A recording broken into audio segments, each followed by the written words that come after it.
Hello. In this DVD, we're going to introduce the Saber basic. Here, I'd like to introduce some of the general concepts. The first one you should understand. Traditionally, when a person, a martial artist, he practices or he learns a style, the first thing he learns is all the basic.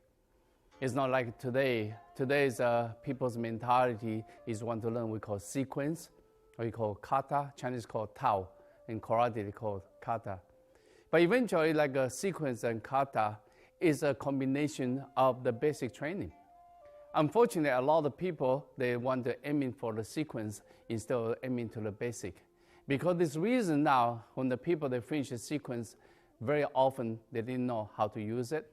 And they don't have the speed, they don't have the power, they don't have any kind of requirement is necessary for the combat situations. Because this reason, I'm always very interested to try to introduce the Saber basic to the public. And I hope for those people, you started this DVD, try to focus in this basic training first for a long time until you have the body structure. And once you have this body structure, you have the root centering and how the power can be manifested. Only then you start pick up the sequence. Eventually, I can tell you, once you know all this basic, you can construct your own sequence. The sequence then has to be from your master. The reason the master, they can construct a sequence is more perfect than anybody else because his experience.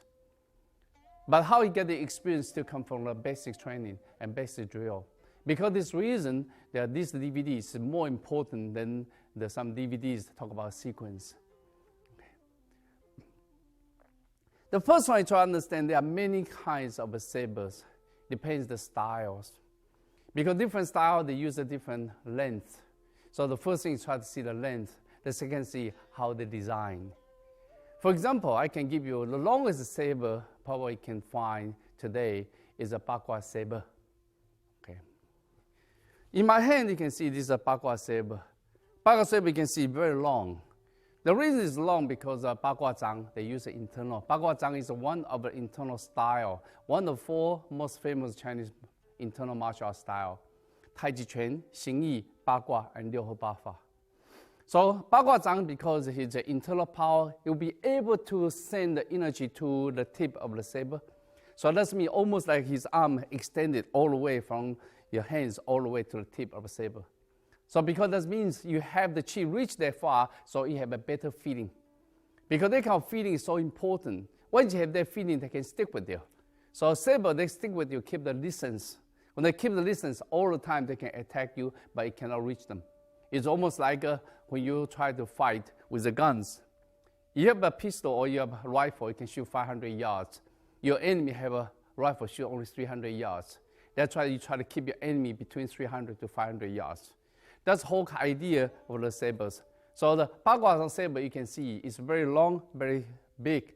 Again, because it's long and big, it's heavy. That's the reason the handle is long, because this allows you for both hands. So because the reason Bagua Zhang designed for this way, because they can take advantage of they know how to stick with your weapon because it's internal. When they stick with the weapon, now they immobilize your capability. See, there's a Bagua Saber. Now we try to see. This is a Taiji Saber. Now Taiji Saber, you can see the design is different now. So Taiji Saber, when they design different, the first one you notice is a handguard. Earlier you see the saber is a round or ellipse on the handguard. But this one you can see is not. When you see the handguard like that, you can see this side is for blocking, for locking. This side is for neutralizing, for sliding. So that's why you can see Taiji is start different from Bagua now. Because one way they can use this side to lock you, because this side is door. Usually saber, it doesn't matter which style. This side of structure is door. So this side is strong. You can use this side for heavy block. But when we go to the Taiji Saber, this part becomes sharp. And all the way sharp, all the way here. Until here become door again. So you can use this place to block and this place to block. So this place to block, so that's why this side is the handguard is going up because this one can trap the weapons.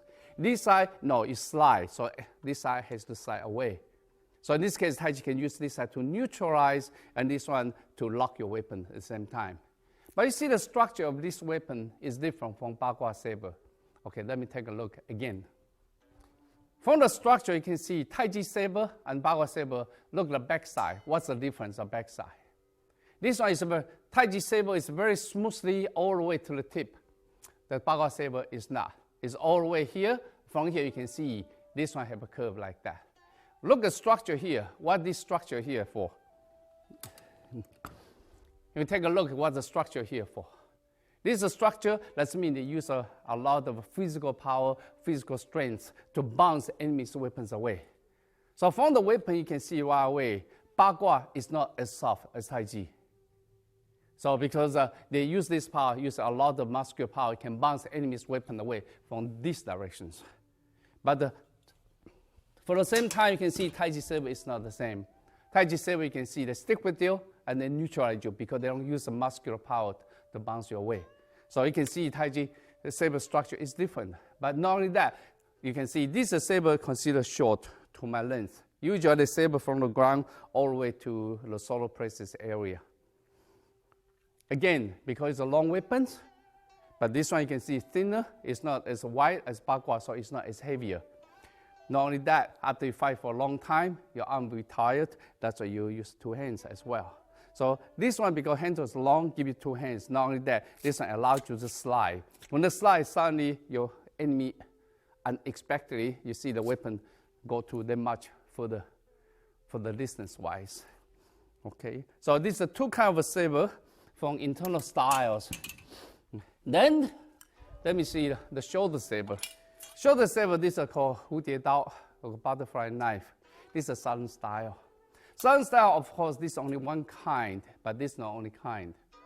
The saber in the white crane learned is about that long, but still double. Why is double? Because distance. See, for example, if I have a single saber for this one against a long weapon like a Taiji Saber, I get big trouble. As long as you know how to keep distance, I have big trouble. But if I have two, then I will be able to get in from a long distance to short distance because I can use one to block, the other one get in. So I can approach from the long distance to short distance. Because the reason you can see, when the weapon becomes shorter, you have an advantage. Why? Because you have a speed. It's not that. You have two arms, you can use one for blocking, one for attack. So that means the skill becomes so important. Okay, once you understand this one, you can see this is butterfly knife. Butterfly knife, you can see this side, again, used for blocking, this side used for sliding to protect the arm at the same time. So this concept is very similar to Taiji Saber. Because there are a lot of southern style, they neutralize in order to get in. So that's why you require this one. But again, sometimes when the enemy attacks you violently, you have to block it on this side. Okay, this kind of saber is kan dao. When this is a bigger, longer handle, this is a longer, sometimes the back, they put the ring over here. Because when they put the ring there, when they make noise, actually it makes the enemy scared. And the question now, when you put the ring there, make a saber is heavier. When it's heavier, that means when someone is strong. For example, physically you are strong, You can handle the heavy saber. You can chop down. Your enemy cannot even block it. If your enemy cannot block it, of course you win because you have that kind of strength. So usually 大砍刀 is for the people that have a high strength. But this is a 小砍刀, this is a small one. So a small one, like this kind of saber before was designed to chop the head off. 砍, that's mean chop. So it actually is used for executions. So this kind of saber is very easy for this part because these are heavier, so it's easy to slide and cut the head off. That's a 砍刀. But again, these are weapons for defense. This is a small one, it's not a big one. So sometimes you can see the big one, it's much heavier than this one. This one is a very common northern style saber. So this kind of length is different from others. You can see this one is around the ear. So you can see this one almost around the ear, this length. Then this is comfortable. So again, when you hold it, you can see it slide this way out. When slide this way out, that means use muscular, because the northern style usually is not considered internal style. For example, Shaolin northern style like a Changquan. So they use this kind of saber. But again, saber you have to see. Even some saber is so thin, because so thin is what? They can use a speed. They call 柳叶刀. 柳叶刀 does mean the willow leaf knife. The willow leaf, because willow leaf is very, very thin, very light. It's much lighter than this one. They use a speed. But this one you can see it's not as light, but also it's light compared with the other internal. This one uses speed and also uses skill. So once you understand these different kinds, you should understand that the one I introduced is not the only ones you find in the style they use. There are many other kinds. So because the reason today when we introduce the Saber Basic is I love the combination for all this. In Chinese, we say Saber is the leader of the short weapons. You look at Chinese martial arts, they learn Dao, Saber, 枪, spear, 剑, sword, 棍, the four kind of weapons. You take a look at it carefully. Dao is the fundamentals for all short weapons.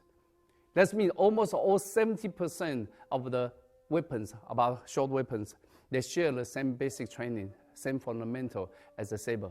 So whoever they try to learn short weapon, the first thing they learn is the saber. 剑 is highest of a long weapon. 剑 is very difficult. It's not that easy. Chinese say 100 days of bare hands, 1,000 days of a spear, 10,000 days of a sword. So it's very difficult. So you want to understand that, we are going to have a DVD for that as well. Okay. So because the reason, once you know the saber good, you can easily pick up almost 70% of the technique for any other kinds of weapons. Then you can see 棍 and 枪. 棍 is a staff, 枪 is a spear. 棍 is a basic, all the basic training of the staff. 枪 is highest levels of long weapons. Now from here you can see, the Chinese say 刀枪剑棍, that means two basic and two most advanced. It's become the most basic weapon any martial arts style have to learn. If you can learn these four weapons, almost any weapon you touch it, you're very skillful. See? That's why Chinese say 刀枪剑棍. That's the four weapons. It's a basic. Almost in every style they focus on this one. Okay, just to give you an idea for basic weapon in this first part. Thank you. All right, second thing try to explain to you is about hands. Chinese proverbs, we say 单刀看手. That means single saber, look at hands. 双刀看走 is double saber, look at walking. You understand, double saber is both sides, but single saber is one side. When they say 看手, look at hands. The first one, look at these hands. If you hold like that, it's too tense.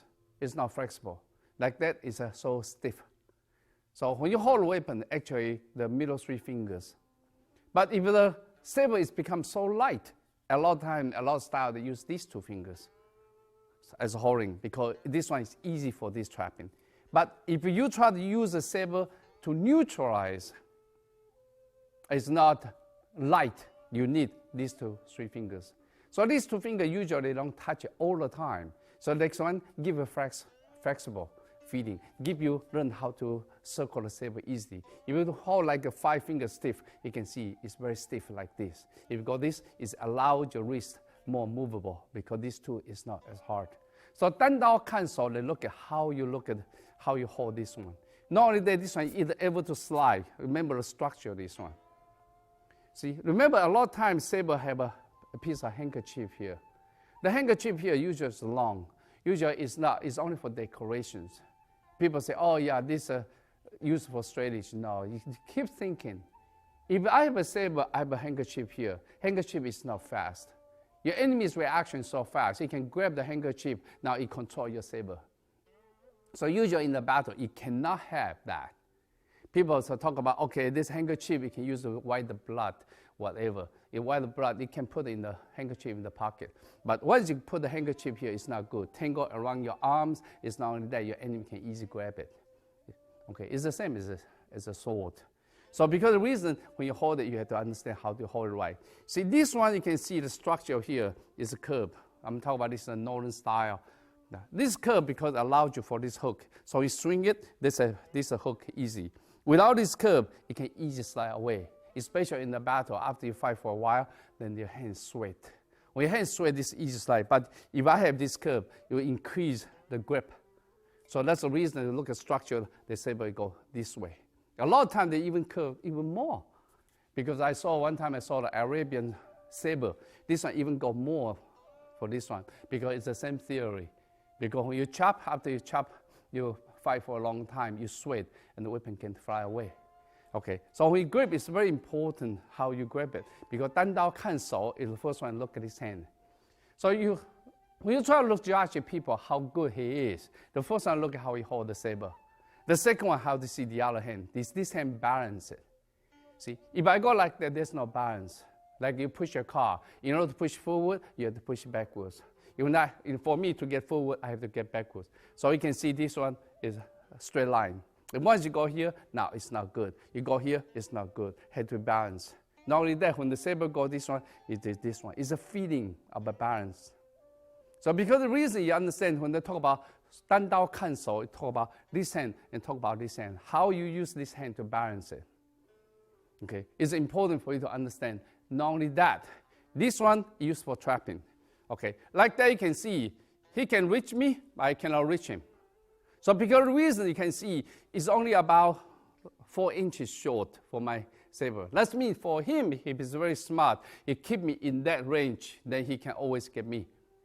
So because the reason saber have to find a way to get in or get out, that's called the distance. If I don't know how to get in, for example, if I go in like that, let's go in, then I have a chance to cut him. But otherwise, I have to get out so he can get me. All right? In order to get in, this hand becomes handy. See, this hand, 单刀看手, is also look at these hands, how this hand cooperate with this side. See, because for example, you come in, wow, wait, this hand is here, or this is slide, this is here. So whenever you can, the hands always this. Always a trap. Whenever this one block it, this hand immediately trap the enemy's wrist. So in this case, allows you to get in. Because the reason, that's why a lot of the saber you can see is very short range. That's because this hand is here, that's the enemy. Look at distance, you can see, it's not like that far. Unless, if this is a spear. See, like this is a spear, this hand grab a spear, then I have to cut that far. So because the reason a lot of basic training is not training this way, because it's so short, this one can be so far. So once you understand the distance, then you can see how you're managing it. You can get closer, you can get further. And you have to see your weapon, how light it is, how heavy it is. Okay, the next thing you have to see the angle. See, if you attack me, see this is the angle. When I get this angle, you can see, when I get this angle, it will give me at least a couple seconds, not even a couple seconds, probably half a second. I can get him, at the same time he couldn't get me. Because all you do, like in Western movies, who is the one pull the gun first, he win. So all you do is just create the opening for 1/3 of a second, 1/2 a second. You are faster than your enemy, then you win. That's the whole concept of a battles. People say, oh, you can get this, I can get it for you. But you have to think about, if I can get this, I'm 1/3 of a second ahead of you, you're dead. You cannot have a chance for the other 1/3, the other chance to attack me. So because this reason, you have to see the hands and distance. And see the hand and distance and also angle. That's the three things usually when you practice. You have to have the sense of enemy. A lot of times people practice the Saber, basic. They just practice form. Yes, you cannot deny. The first one you always coordinate with the body structure, right? Always practice body structure. How can I get most of power out? What is my body structure? If you go like this arm. If you go like this body. So the mind always in the regulating the body. After that, the second, you regulate the breathing. How do I coordinate my breathing? Because the breathing is so important. You breathe right, you last for a long time. You breathe is wrong, then in the short time, you become, you cannot breathe at all, then you be dead. Then only after that, what's the third one? Sense of enemy. Sense of enemy is so important because in the battle, I don't care what, in ancient time, only two words keep you alive. People say, what's that? It's not your endurance. It's your alertness, your awareness. Do you have this alertness, awareness? There's no difference from today's police academy training. For example, if a patrol is a criminals, when you're talking to criminals, you don't have a high alertness, awareness. When you pull a gun like this, you pull a gun, you still cannot pull a gun. Now you're dead because he's control you. But question now, if you have a high alertness before you move, then you got him. This whole thing is, do you have that awareness, alertness when you get the range? When I get to this range, do I have alertness? I'm dangerous because his sword can get me. You don't have the alertness or awareness, now you'll be dead. When you're fighting, do you have awareness of your surrounding area? Because the enemy is everywhere. Or you're only fighting here, you ignore the people behind you. Maybe your friends, and maybe your enemy. Even your friend can be by accident chop you. And today is the same thing. There's no difference today called friendly fire. So you have to watch carefully because when you are in that kind of environment, you are very dangerous. Awareness, alertness, that's the two things keep you alive. Only then you talk about your endurance. It's not the skill. You count it from Chinese ancient time, the fighting strategy. Actually, skill go all the way to the bottom of requirements. It's not the skill. You should understand this concept. Okay, so this distance and the hands, that's the two things you should understand. Next, I would like to introduce some of the Chinese proverbs, martial art proverbs, which are related to the Saber training. The first one, the first three is almost the same thing. Remember, earlier we talked about this. It's called 1 inch length, 1 inch strength.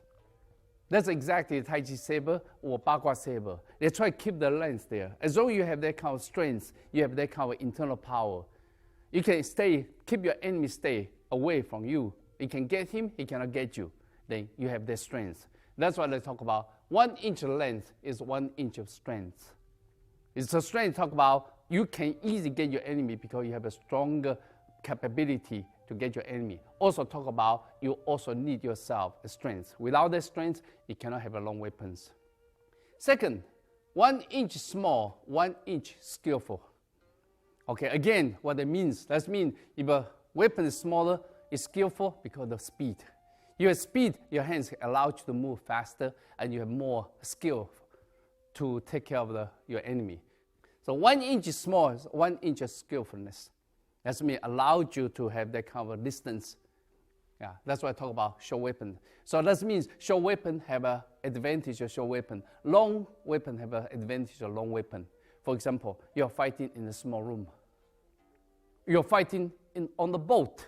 You're fighting on the boat in small rooms. This one is not necessarily good because the distance is so small. But if you have a small weapon, now you win. For example, you think about, have you ever thought if you find a small room or on the boat, you have a spear. It's such a long weapon. It doesn't allow you to move around, everything tangled with you. But you have a small weapon, you can easily move around. Then you still have a weapon. So that's why I say it depends the situation, environment you have. Then here I talk about 1 inch short is 1 inch of danger, risk. This one almost the same, talking about same thing. If you know the skill, if the big field, if a weapon is 1 inch shorter, then that means you have a disadvantage. That means you have more risk. All these things, even they said that, depends the situation, depends the environment. Okay, so I only give you an idea. Okay, earlier we talked about this one. 单刀看手, single saber, look at the hands. 双刀, double saber, look as walking. Because double saber, you can see one blocking, one cut, one blocking, one cut. In both hands has to be so skillful. The most important is walking. If you know how to walk around, you can always find the empty door to get in your enemy's body. So it's very important to see the angle. So 双刀, you look at 双刀, usually people learn 双刀, you have to learn 单刀 first. Once you learn 单刀, you can go 双刀. Because 双刀, you talk about both hands. Both hands has to be coordinated with each other. Okay. Then the sentence here, 剑 is a sword.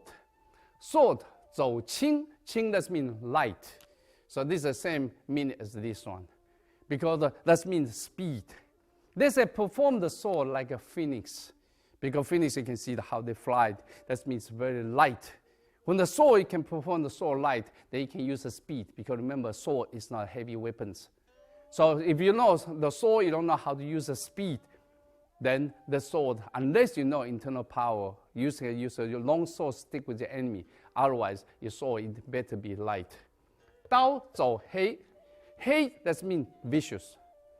That means when you talk a saber, it's all muscular force. When I come, I just like a tyrant, I like a violent guys. I use all the force because a lot of musculars.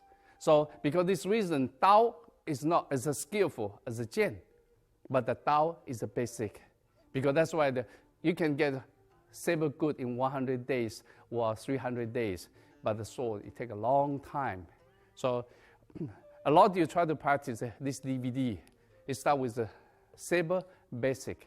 After that, you can see, go to the Qixing Dao and Bagua Dao. We have the DVDs available in the YMA publishing.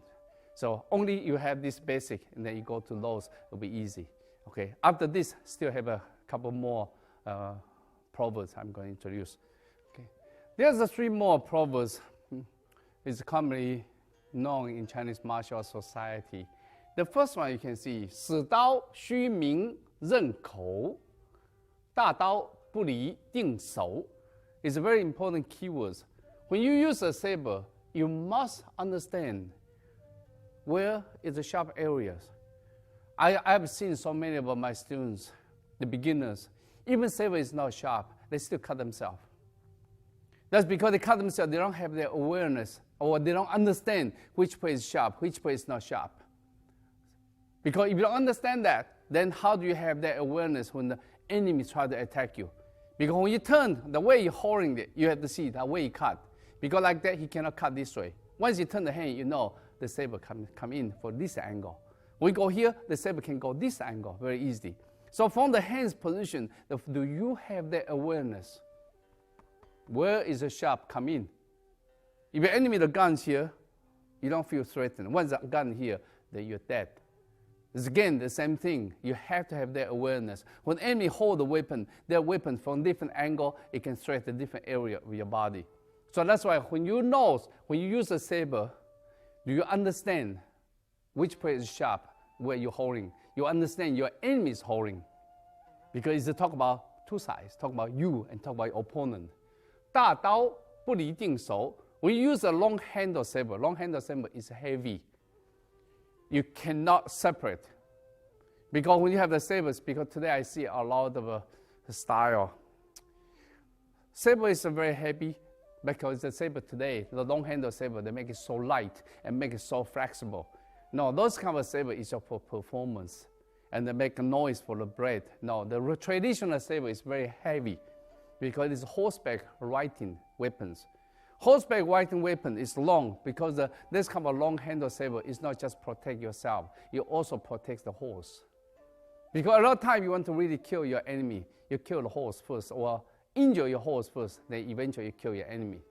Because the reason, as long as you are the fighters, you are not only trying to fight your enemy, you have to protect your horse as well. At the same time, you try to attack opponent's horse. That's a long handle saber for. But long handle saber like that is heavy. It's not that light because talk about it's long and at the same time you should have enough power to chop. The most famous long handle saber is by General Guan from Sanguo, from 3 kingdoms. According to the legend, his Guan Dao is about 56 kilograms. That is heavy. Have you ever think about the 5 kilograms of weapon? If you ever think about you have just 50 kilograms of a long handle saber, you can chop down an enemy all the way from the head, all the way to the horse. Just one chop. Nobody can block you because so much of power. But if you don't have that kind of power, you cannot. But again, can your hands separate from the handle? You can. So because that's the reason they said 大刀不离定手. That's mean hand you have to carry all the time. It cannot separate. Because today I see a lot of movies when they do the big handle saber, right away they separate. It's just for the show. Okay. So tradition is not like that. You have to think about that. Because today it's not the movie show.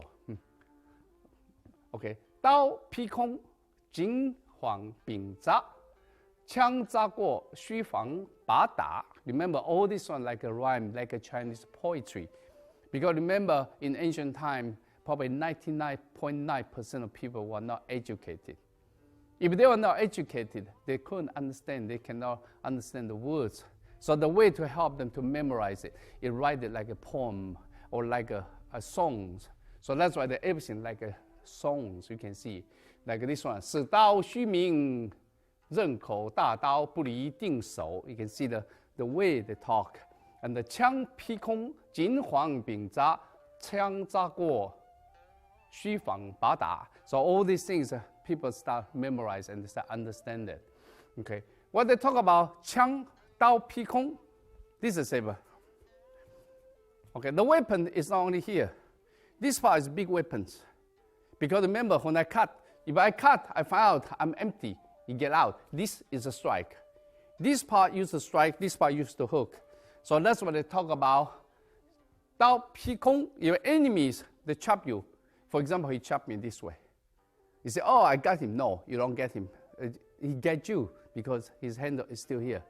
So because the reason you have to understand when you practice with enemies or with a partner, you can see, even the saber you chop, it missed you. Worry about this part because a lot of people get injured because this part you are not aware of, or when you try to apply to your opponent, you don't know how to use this part. So this 把 is very important. 这个柄 this is called 柄 is handle. 枪扎过 the same thing for spear. With spear, when they poke you, you miss it. You have to be aware of the other side. This side and this side, it use both almost equally. Of course, this side is not as dangerous as the other side, but this side can cause a lot of problem. So because reason to think about, okay, only this side dangerous, the other side ignore. No, both sides can be dangerous. So that's the reason why you have to understand when you hold a saber, do you know how to use this part? If you don't know how to use this part, you miss probably 20% of the technique. Okay. Now, the last sentence, this is the last one. I try to give you the concept. 月棍镰刀 月 is a month. 棍 is staff. That means you want to learn the basic of the staff. It takes only months. It won't take you too long. You practice every day. Yeah, again, this one I want to mention to you. When we talk about 月, it's talk about Chinese in ancient time. In ancient time, every martial artist, they train 6 hours to 8 hours a day. In this case, a month, you can get a very good staff basic. It's not like today. I know today is almost 99.9% of people, they train martial arts 4 hours, 6 hours a week. That means you've trained for a month, you're only 24 hours. No, it cannot be good for that. 24 hours is nothing. So because the reason, a lot of time I ask people, say, how long you practice martial arts? Oh, 15 years. How long you practice a day? 3 hours, 4 hours a week. No, you cannot compare this kind of quality with ancient time. Ancient time, they practice 6 to 8 hours a day. See, that's not talking about this time, you talk about ancient time. Ancient time, you practice 6 to 8 hours a day. Yes, a month, 2 months, yes. The moon, the staff, you can get it. When they talk about 月, that means few months. 镰刀, that means we practice saber basic, you need a year. 1 year, 2 years, 6 to 8 hours a day. 九炼的枪, talk about spear, is forever. 九, that means long training. Long training, the spear. The spear, it takes a long training. How long? Nobody knows. Because remember, we talk about the spear is what? It's the king of long weapons. Sword is the king of the show weapons. So because the reason you understand it's not as easy as people think, because today a lot of people that train martial arts, what's missing is a feeling is missing. If you don't have that feeling, then you cannot create. A lot of people train martial arts is for looking. See, I can show the people, but they're showing, you lose a feeling. Do you have a feeling? Do you have a sense of enemy? Do you have a feeling of a root? Do you have a feeling of a power? When that part is missing, the art is dying. See, like you paint, you play piano. How do you perform? Through your feeling or just play as beautiful as you can? It's different. You play the feeling is from inside. You have the inside, then it's creative. The arts come from the feeling. The art is creative. So if any kind of art is not continually developed, it's the dead art. So you should understand this concept. All I can give you is all the knowledge, but knowledge is not a feeling. Knowledge is one thing. You can see the DVD, you can see the book, whatever, you can read the book. But again, that's only some knowledge. Give you a guideline only.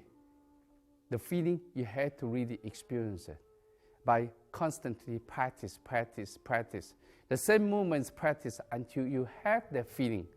There's no difference if you try to chop a piece of wood. Beginning, you don't have feeling, you can chop it. If it won't break. Once you have that feeling, all you do is just one. Focusing and in the right power, you chop it, then you break it. Once you have that feeling, then you understand. Because the weapon is you. You are the weapons. You don't have the feeling, no, still separated. See, that kind of feeling take time to develop and to understand. Okay? Now, next one we're going to introduce is a 25 basic saber skill. Again, I want to point out, this 25 is only some basic skills. It doesn't mean there are only 25s. You look around, every style, there are always a few basic other than these 25s, and to match what the style they learn. For example, you talk about butterfly knife for the southern style. We jump out, a lot of them will jump out the basic you learned today. So that's because this reason you have to understand. Depends the style, then a lot of different basic. The one I can introduce you is mixture of a Tai Chi saber and the mixture of a Shaolin saber. And talk about southern style, probably it's not there. Okay, thank you.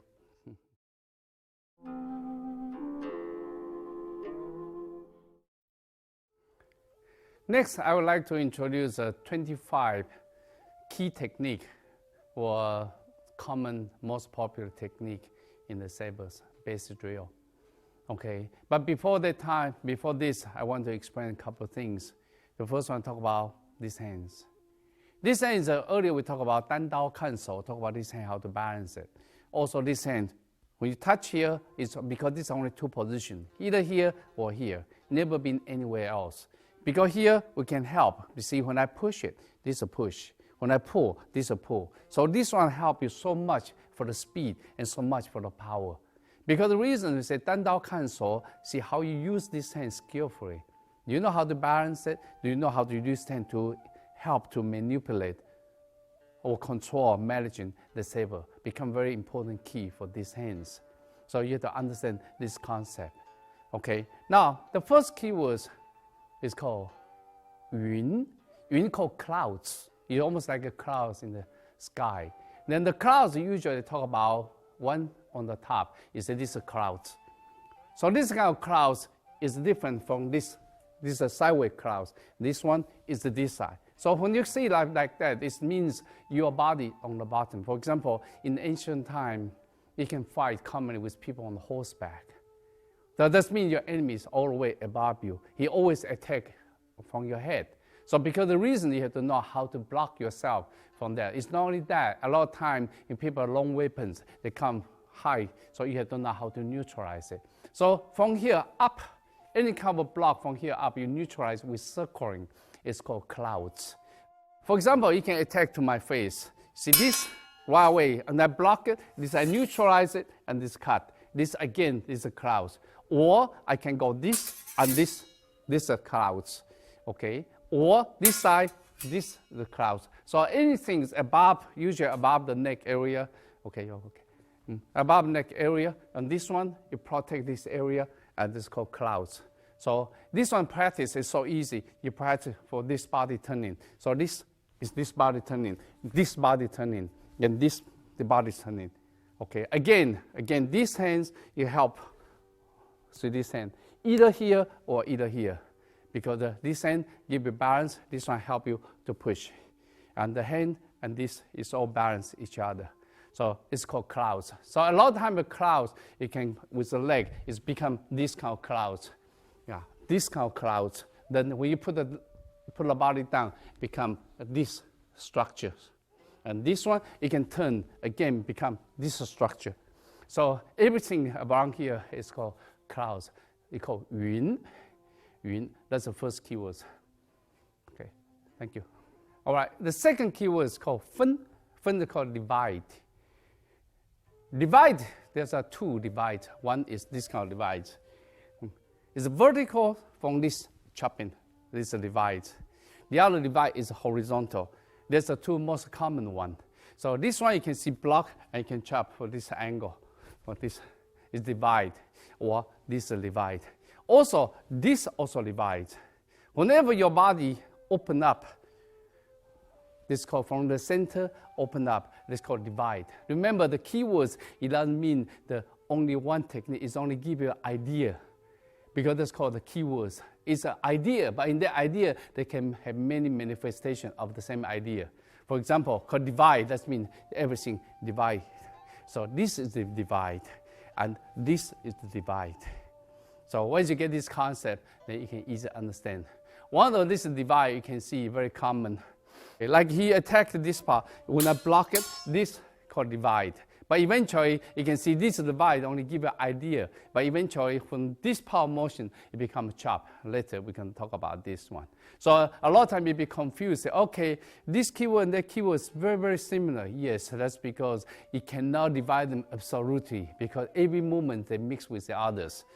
Because that's called the art. Because art, it gives you the idea, give the pattern. You are the one that cannot say, okay, this is 1, this is 2. No, it can be 1.5, it can be 1.7. Yeah. So once you have this open mind, then you find out the whole technique becomes so alive. Okay, thank you. Number 3, 扎. 扎 is talking about, 扎 actually commonly used by the spear. It's actually like a poking. Yeah, but 剑 it's called 刺. It's the same idea. But because it's 扎, because 扎 you talk about this kind of poking, this kind of poking, or sometimes you can see a reverse the saber. This is a poking. It's called 扎. So this kind of 扎 you can see is called 平扎. 立扎 is mean vertical. Okay, 反扎 is a 反, is reverse. So the 扎 can be go up, can be go down, can be go forward. For example, this is forward. And I can go up, I can go down. For example, this is down. Again, this is 扎. 扎 actually is poking, and this is common. So again, when we practice, it can be this kind of position. This is 扎. Okay, this can be this 扎, or it can be this 扎. But question is, when you practice all this basic, do you have a body structure? This is very important. Do you have a body structure to supporting the power? Is the hand everything accurate? See, this becomes very important for you to have this feeling. Okay, so that's a basic keywords. Later, you're going to see some solo practice and some matching practice for the basic. Okay, thank you. Okay, number 4, 打. 打 is a strike. You can see strike, it doesn't mean use the sharp area to strike. Because the strike, it means use this part or this part to strike. It's very simple. When we go here, this one can use this part to strike the enemy's face very quickly. Because a lot of times this one is flexible. This not as flexible. So when they're flexible, a lot of time, for example, the enemy can have the head protections. It doesn't matter, you can cut here, you won't cut him. But when you go here, you can hit him and make him whole head get dizzy. That's why you next follow it become cut. So because this one can generate more power for like almost it can be slapped so powerfully from the sideway. But it doesn't, in this case, it doesn't matter you have the head guard or not. The power still get in. because you can go any cut you won't cut in because everything protected in ancient time because of the helmet. So this use this side, or you even use the back side to strike. For example, this block, if that's very close, I can use this side just to strike very, very hard from the back side. It's called a strike. So this one, again, you can practice this, or this is a strike. Okay, but the strike is you try to use this area, or you can use a sideway to strike. So this strike area is commonly used also for the people. You don't want to really kill him, unarm him. For example, the enemy have a weapon. All I do is from here, then they hit the hands. When they hit the hands, the whole thing here, because you go here, you're going to injure him. We hit the hands, you unarm him very quick. For example, in the ancient time, you are the policeman. You try to unarm the criminal. You don't want to kill him. So that's exactly da is common for this one. Of course, this one can be used for spanking. You don't behave right. Thank you. Number 5, swing. When you go swing, 甩, doesn't mean this kind. But usually swing, that means you go this and this 甩. So usually the saber all the way to the back and the swing this side. So this one, again, is talking about the body structure. This one can be a very good structure for the basic drill. For the body, because it can easy. 甩 is like you have a whip and they try to swing around. So this is swing. So this one, it become this. Then you say, okay, is this a cut? Yes, very similar to cut. But you talk about cut in front, but talk about 甩, it's all the way to body. This body structure is different because this is 甩. When I talk about this, is chop. So because the reason you say, okay, this one is similar to that one, yes, it is true. But again, if you talk about this is chop, you talk about, oh, this one is a 甩. Yeah. For example, if an enemy come from here, I'm not going this way, I'm going all the way here. Then it's become 甩. Instead of 甩 have some Chinese meaning, have a feeling like a wrestling. You swing big scale. Chop is only in the local area. Try to make difference of distinguish what's the difference of 甩 and also P. Yeah, later we can talk about this more. Thank you. Okay, the keyword number 6 is called 拖 or 架. And 拖 and 架 is the different meaning. Okay, 拖 you actually you attack, and the 架 you for defense, you block. Then usually when you talk about 拖, you go to enemy's wrist or forearms. The movement is the same for these movements. You can see the hand can be here and can be here. For example, you talk about 八卦刀, it can be this way. But talk about Shaolin, it can be this way. But when this hand move up, it can have two purposes. The hand move up, you can use to cut or you can use to block. Okay, now you can see if someone attack you, you're going out, now you move up. This is called bear, called 拖. 拖, that means going up, and then I move this up. This hand, if this hand is I protect myself, this one help to push up. So if not, I can use this one and then go this one as well by cutting. But if the same movements I use for block, then the name is called 架. For example, you attack me, this is a 架. Okay, you take a look carefully, you can see the same movement structure is same movement, the leg still here. Then once I going up, this side become 格 again. Every time you go this kind of motion, cut upwards, it become 格 or become 拖. Thank you. Okay, number 7 is a sweep. 扫 is a sweep. Actually, when you translate, it's sweep. It's actually attacked from the knee down to the bottom. For example, I can go here and going down this so low. If I can move, I can cut this side. Again, this is 扫. The whole idea is attack the lower. They call 下盘. 下盘 called lower section. From here up called middle section, 中盘. From here up is called 上盘. It's the main thing to attack the lower parts. The lower parts, for example, in the ancient time, you can see this area is not protected. Ankle area is not protected. Because this one you protect it completely, it cannot move. This part you have to move. So because this reason, these two areas is a common area for you to cut, especially because the armor protect the shin. This part cannot. So because reason, aiming here is very important. A lot of times against the horseback soldiers or horseback, this one also very common to attack the horse leg. So sao, actually sao, that means sweep, is a really attack the low areas. Okay, for example, if I take me on the top, I can move, and this is a sao. You can see how low I can get in. Okay, people say, oh, if you get in there, his hand can chop you. That's true, but see who is faster. Of course, if your enemy already know what you're doing, of course, you have to be careful. You have to be really fast. As I said, who pulled the gun first? But if I can chop him before he noticed, he realized I'm chopping his leg, he doesn't have the time to react to cut me from the bottom, from the top to the bottom, then I win. See, because this reason you have to see the whole conditions. For example, he can attack me again. When I move this side, and then this a sao.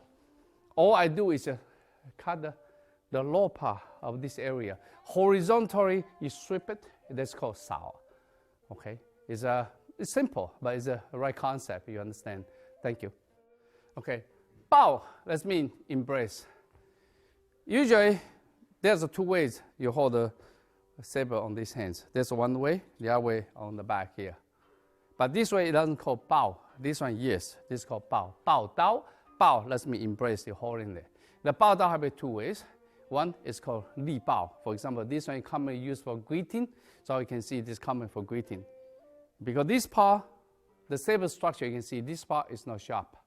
When you go here, it starts to get sharp. And this is very, very sharp. But here, it's not sharp again. So because reason, you can use this side to block, this side to block. This part, you try to avoid. From here until here, this area is very sharp. And you try to avoid that part, touch your enemy's weapon. Okay, so you remember, because the saber in ancient time, all these weapons, expensive. The metal was expensive in ancient time. It's not common like today.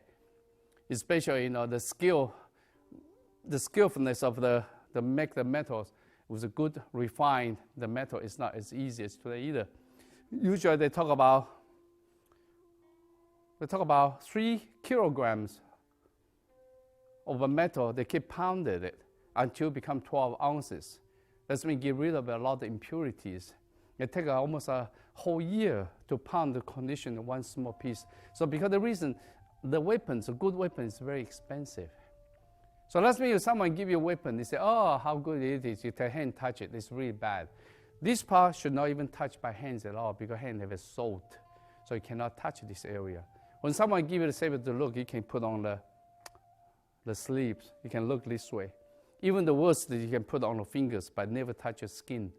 See? So when the best part of the saber, you take far away. You cannot even get so close. If you get so close, you're breathing. You're going to make a saber rusty again. So usually like you're a violinist, you play violin. If someone, he doesn't know violin, you are hesitant to let him take a look for your violin because he doesn't know how to do it right, he can damage it. It's the same thing, you have a nice computer. If you let anybody touch it, probably you are not because it can screw up all your data. It's the same thing in ancient time, there's no difference. So because the reason you have to watch when someone gives you the weapon to take a look, you have to learn to protect the weapons. You see the structure here, the detailed structure here, the broad groove. The broad grooves in ancient time is especially important. But today we don't use the saber to kill people. In ancient time, without this groove, you step in someone's body, you cannot pull back because the vacuum inside, it cannot get out. But with a groove, yes, because it can easily get the saber out. So this one called ping bao. Ping, that means horizontal embrace. This one called li bao. So these two become very common. This one usually come from the beginning of saber forms, can be this way. Of course, another way is by this way. Okay, but bao dao for this one commonly used for beginning of the forms. This one commonly used for greeting. But some style they used to drop this one and put the hands like this, also greeting. So it depends the style how they use it. This is called bao dao. Next one, number 9, we're going to introduce to you is chop, split, and cut.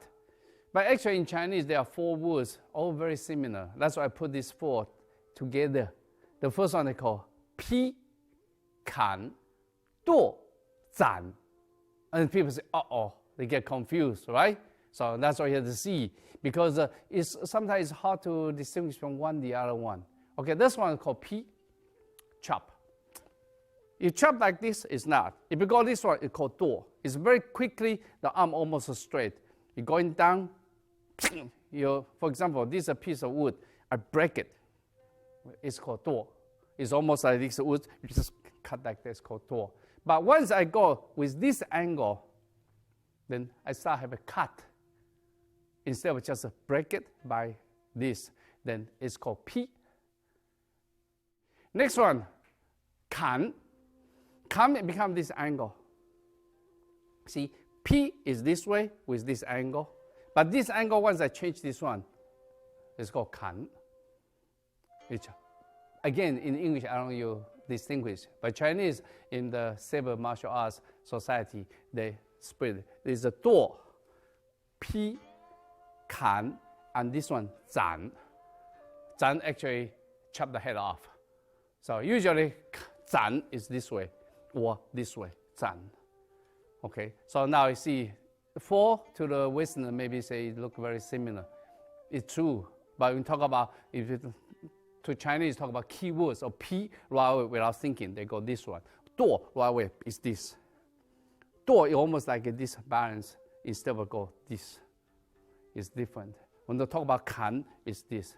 See, this is a kan. Okay, zan, this is zan, it chop the head off. So those 4 keywords, try to understand the difference. Okay, now if I use a Tony, you're only a victim. If I cut this very quick, go to the head, I go this. This is duo. Okay, if I try to go this way down, there's a pi. When I go sideways, it's kan. When I go this way, zan. Okay, you see the difference? Zan usually is there in the neck area. The pi usually go from the top to the bottom. It doesn't matter where.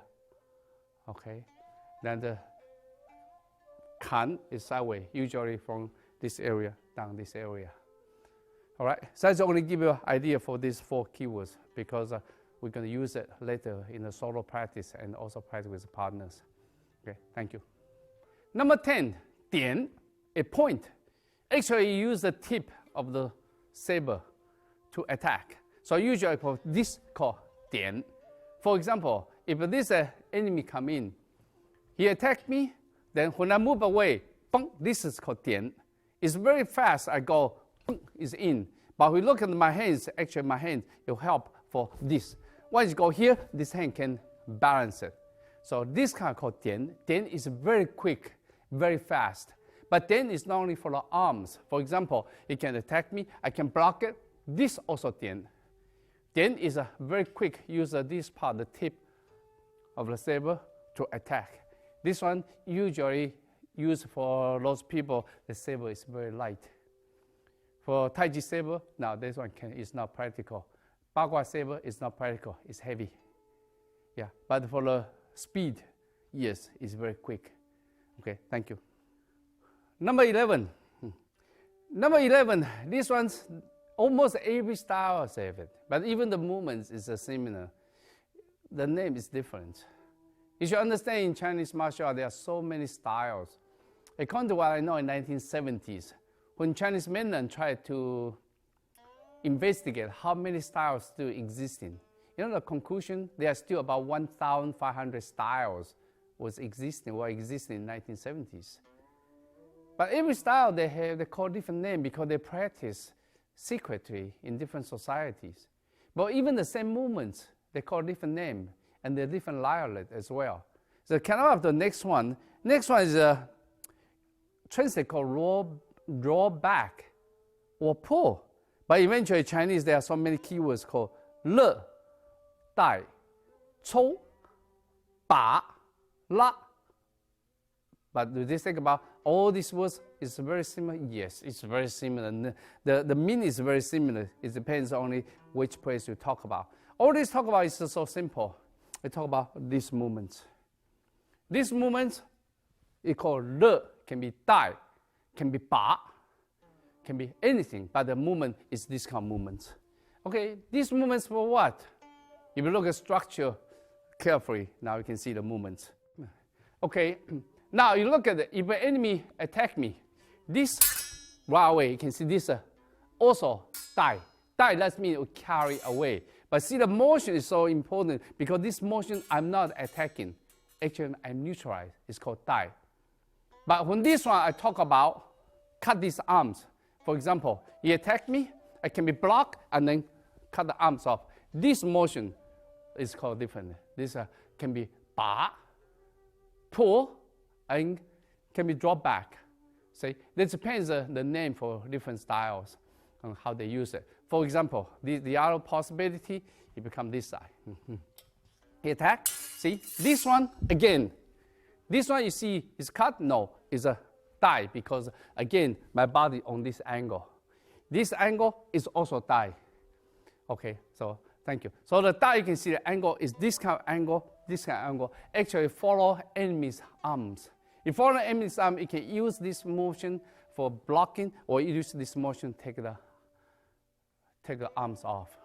So this called pull back, draw back. You can say whatever you want, but it's this kind of motion. But also use it commonly in every style. Okay, thank you. All right, the number 12 keywords is smear. Something is called mo. Again, the mo, they come to the two different characters, but the same meanings. More like you smash the wall like this, called mo. But in the saber, this called mo. See the curving motion. This is low mo, this high mo. And it can be so high. So for example, I can give you an idea. It's called mo. Okay. Now, if you come in, at this block. See this one, I'm not go this way. This is called zan. Remember earlier we talked about zan. But this one, I become this circle motion by cutting. I become more, like this become more. Okay. So more is different from zan because more is used slide for this kind of motion. But this kind of motion can be used for defense as well. It can be this, see this more, this slide. Especially every time I have this kind of more, I can easily get in. So it's not blocking, it's actually this kind of circle motion. Because you generate a roundness, either for blocking, for cutting. This kind of motion we call mo. All right, for the 13, tiao. Tiao, this is not as common, but at the same time, it can be used. Tiao is use this area. Remember we talk about this area still sharp. Use the area to cut upwards. Tiao. It can be many places. For example, if she attack me, I can block it. When I go here, this from here to go straight up is called tiao. So tiao is the feeling of this one. It's called this. So this plug can be anything. For example, it can be she can be strike, and this one is called tiao. I use this part. Then the motion is actually this kind of motion, tiao. So this tiao can be used to cut here or can cut any part of the body. Yeah, it's called tiao. Okay. Number 14, press down or cover. This one is commonly in a lot of style. Use this part to push down the enemy's weapon and to use this part to seal down. Usually they come with both hands. A lot of time the enemy's weapon is heavy. You have to use both hands. Not only both hands, this one help you to manipulate the angle of the saber. Okay, for example, if she attack me, this is called ya. See, when I ya, I immobilize her attack already. So this one right away expose this one for me, for my hand strike or my saber's attack. So this is one of the ya. Also, a lot of time you come in, this is called ya. Going all the way down to here, especially again the spear. Yeah, a lot of time for the spear here because you seal down so quickly. Okay, for example, if this is a long weapon, you see how I seal down so quickly, and the ya is pressed down. When you press down, the cover, in some style they call gai. Some people call ya. So because the reason, again, it comes from different style, different name. But whole concept, you use this area to push down the enemy's weapon, to immobilize him. So this is not for attacking, this is for defense. To create the opportunity, open up enemy's openings for your attack. Gua. Gua translated called hook. Yeah, it's exactly look like a hook. The whole concept is this movement. This movement is called gua. It's commonly used in a lot of style, especially against long weapons. So that means when someone keep attacking you, lead it away, at the same time the body continue neutralize these motions. Okay, if you look at the structure, it's so easy. This is called this. Because this one will give you the option for this cut or option of this attack. So this kind of attack or this kind of the motion is called gua. Okay, thank you. Number 16, jiao. Jiao, the Chinese meaning like you have a spaghetti, you try to use your forks, try to move around. This kind of motion is called jiao. So jiao is defensive, it's not really offensive. Most try to tangle with your opponent's weapon. For example, the saber or even the spear. All right, you look at the jiao. Remember, you come in, this and this. See, this part is not sharp, this part is not sharp. So here, you can easily tangle with him. So when you tangle with him, you follow the open, then you can cut. So jiao have this one, and have the other side as well. So this is jiao, that means actually use this area to tangle with your opponent by circular motion. So become this kind of motion. Okay, when you have this kind of motion, it's not only hand. You can see this hand and help a lot.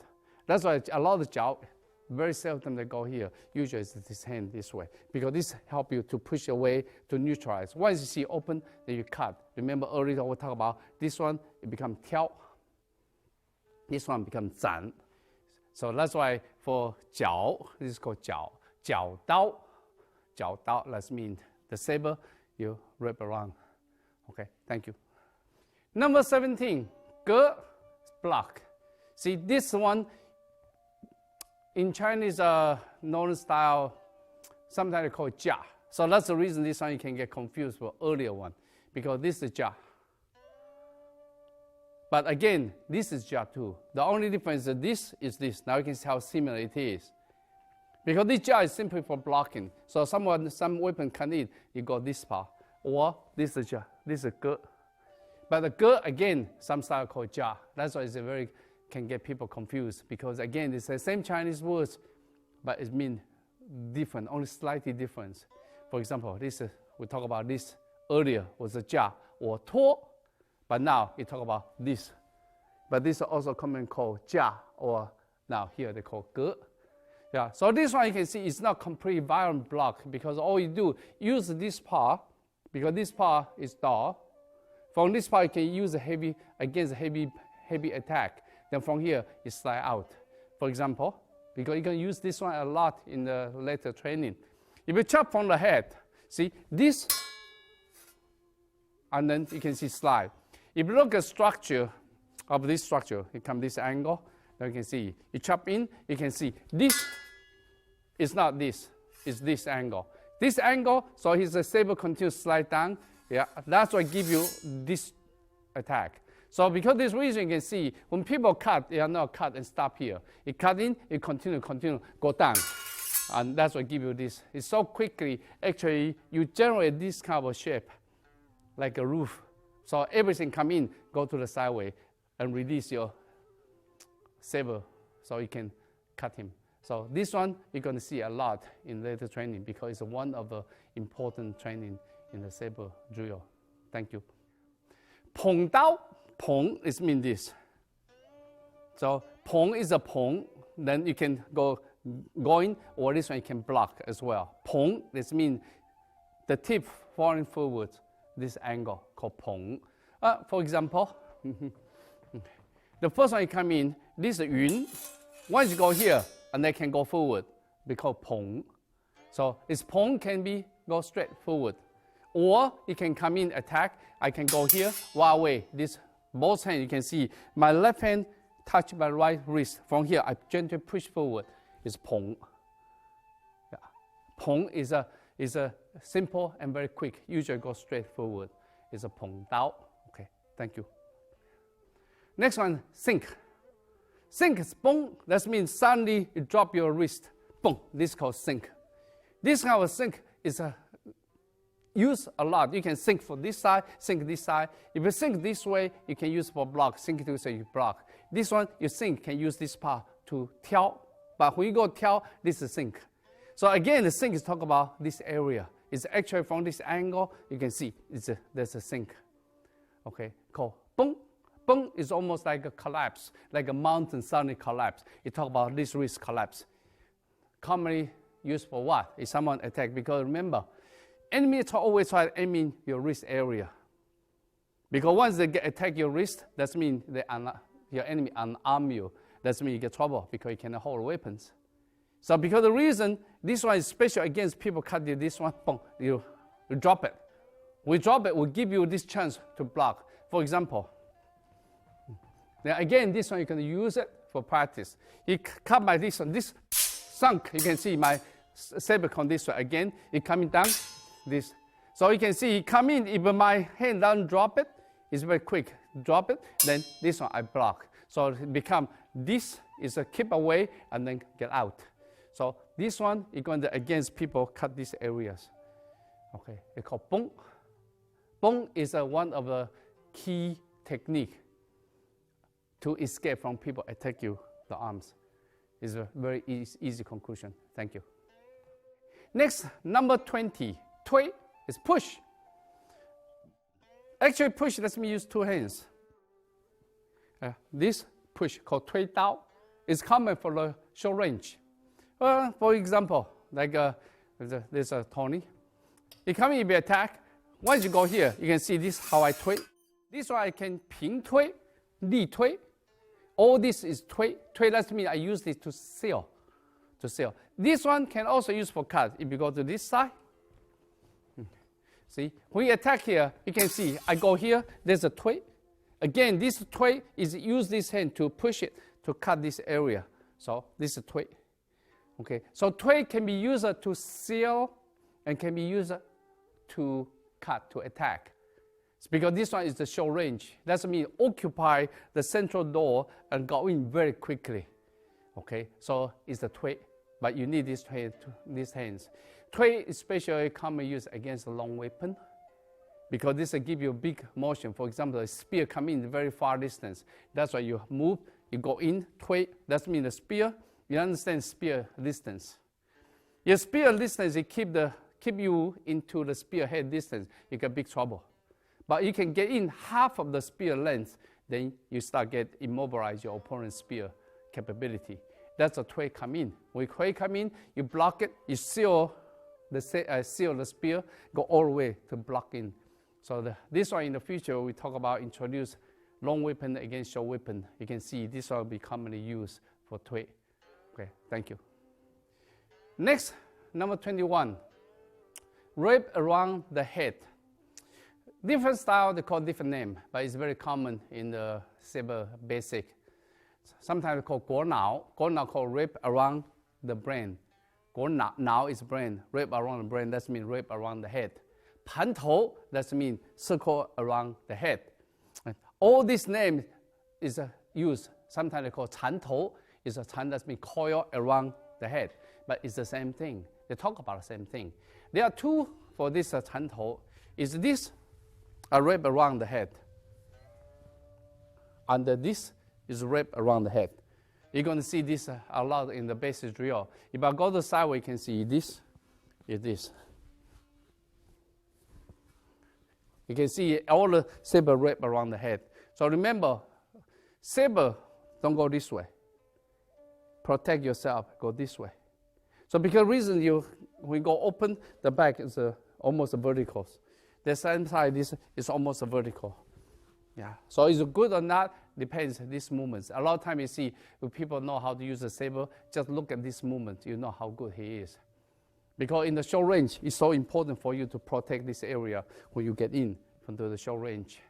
Okay, let's go guo nao or pan tou or chan tou dao. Thank you.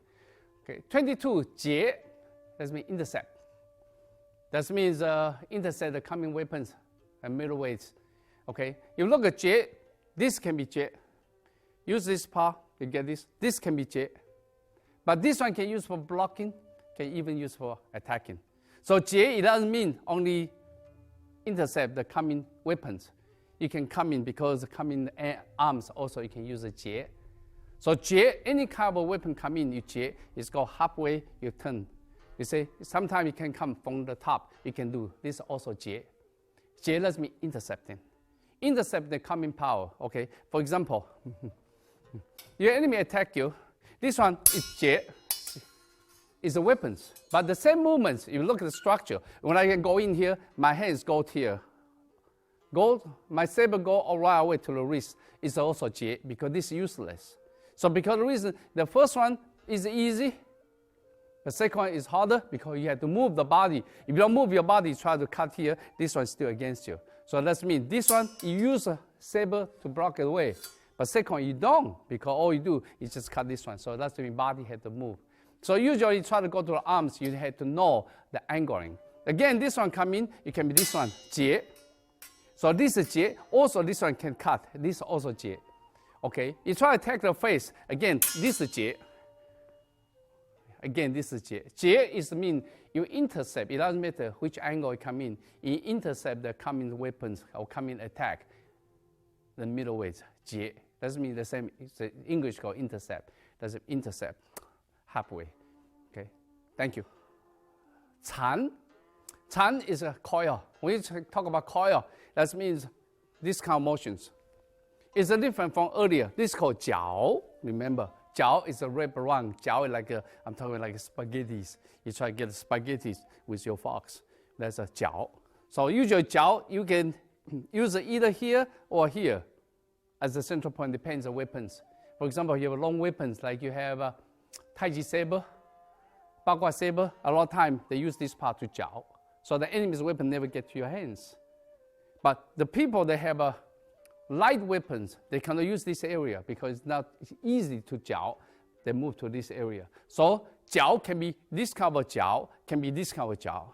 So from here to here is all can be done. But you talk about coil, it's different. Coil actually you use the tip of the saber. See, this is the tip of the saber. You wrap around. It can be both sides. Yeah, this is called coil 缠. You almost like the tip of the saber coil around opponent's arms. For example, this one attack, like he attack, this block, right away you can see, I cut this way. You can see when I cut, it's like my tip is wrapped around. This one can be this side or this side. This again can go this side. Okay, so this again is going to this angle or this angle for this tip area.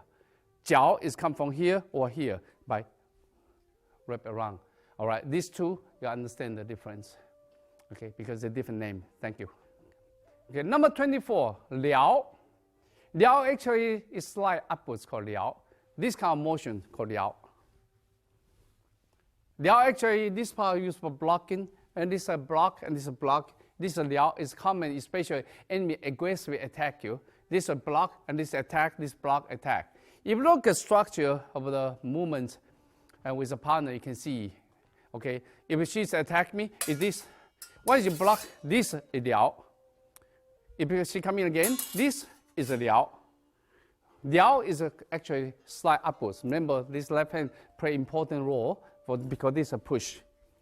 Okay, all you do try to cut these tendons. Remember, in ancient time, the battle have armor. If the armor, all this protected. You cannot cut here easily.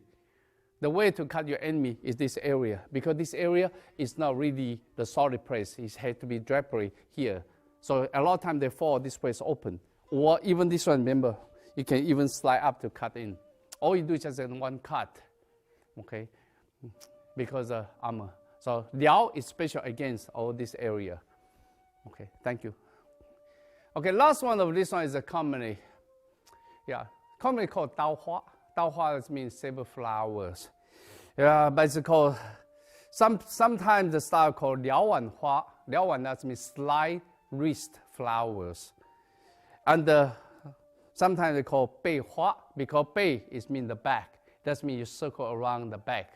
So this one is commonly in almost a style, every style learn this one.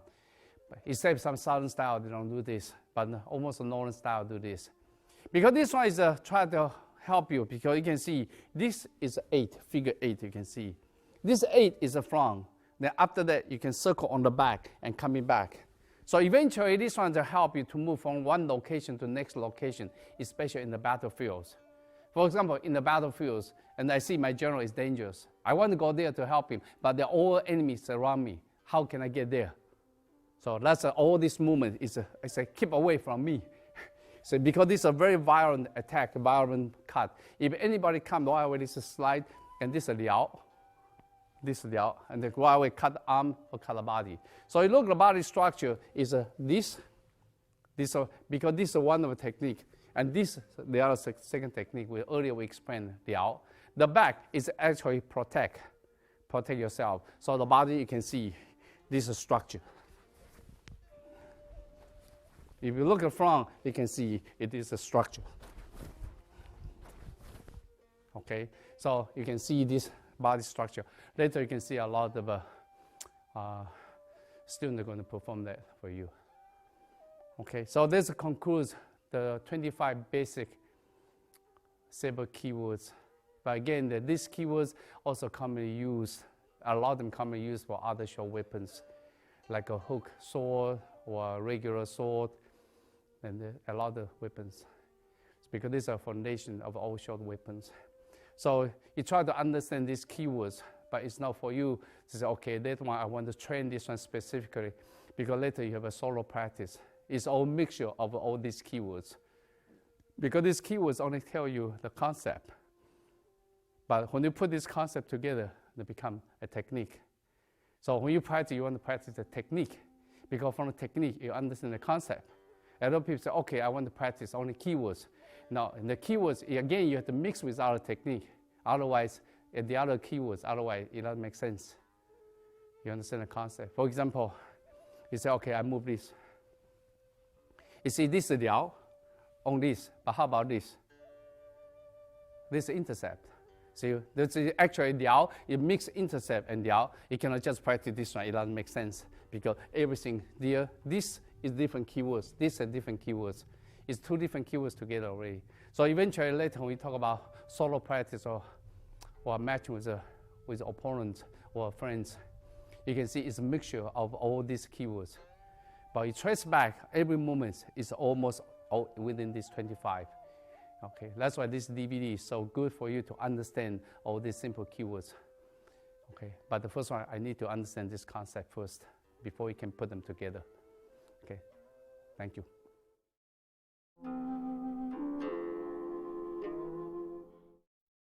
First basic drill, the solo one, is really the pantou dao. Pantou dao, they have a right pantou, left pantou. It means right wrap around the head and left wrap around the head. The first one is the right wrap around the head. This is very basic. Without knowing this chest area, that means the saber's power can be weak, it's not strong. So because of the reason, this training is so important, this open, and this open, and this open. When you go here, the body start move. Because the enemy never stands steady, you should remember. So even there, you can move backwards. And not only that, you can see my body turn. The body can turn. So this kind of training, you get used to it. Then when you train, you can stand high. That's for the body structure. Once you get it good, the body still become low, because this gives you a better root. So they become this kind of motion. Then the body become this kind of motion. Okay, so remember, you practice get high to get the upper body's position after they start connecting to the root. Okay, now we have a few students try to perform. And again, this is not really the set. Once you know the basic, it's everything creative. That means you're walking, you can walk the way you want and put a sense of enemy. Are you blocking, chase your enemy or not? Or you escape from the enemy or not? So all these things, it become more alive now. Okay, now we see.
The first one is the 右盘头刀.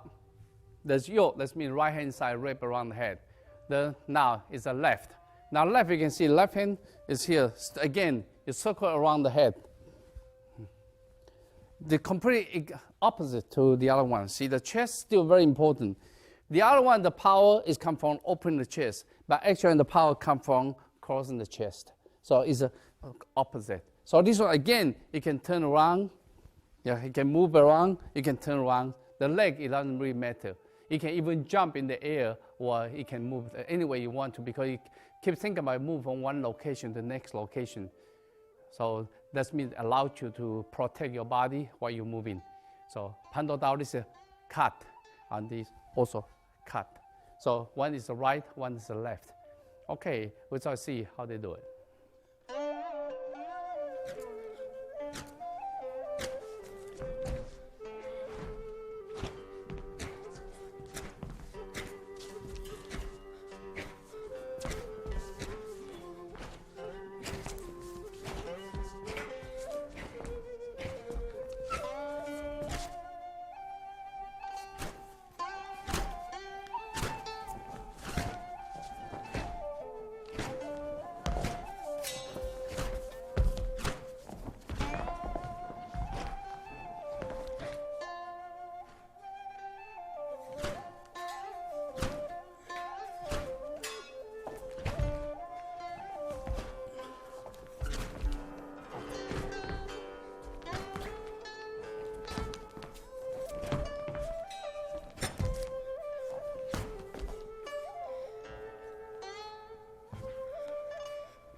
Number three actually is the left and right. Is start mix them together, because this is commonly used in the almost all the northern style.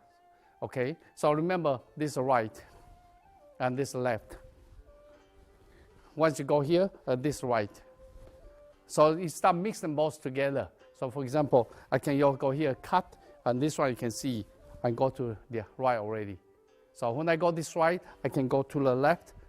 And again, I can go to the right and go to the left. So now you can see some mixed together. And the leg can get low, can get up. Yeah. But the whole idea is no matter what. This side, you can cut. This one you block, you can cut anytime you want. Okay, that's why I see how they do it.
Okay, next one is same thing for the 盘头刀. 盘头刀wrap around the head.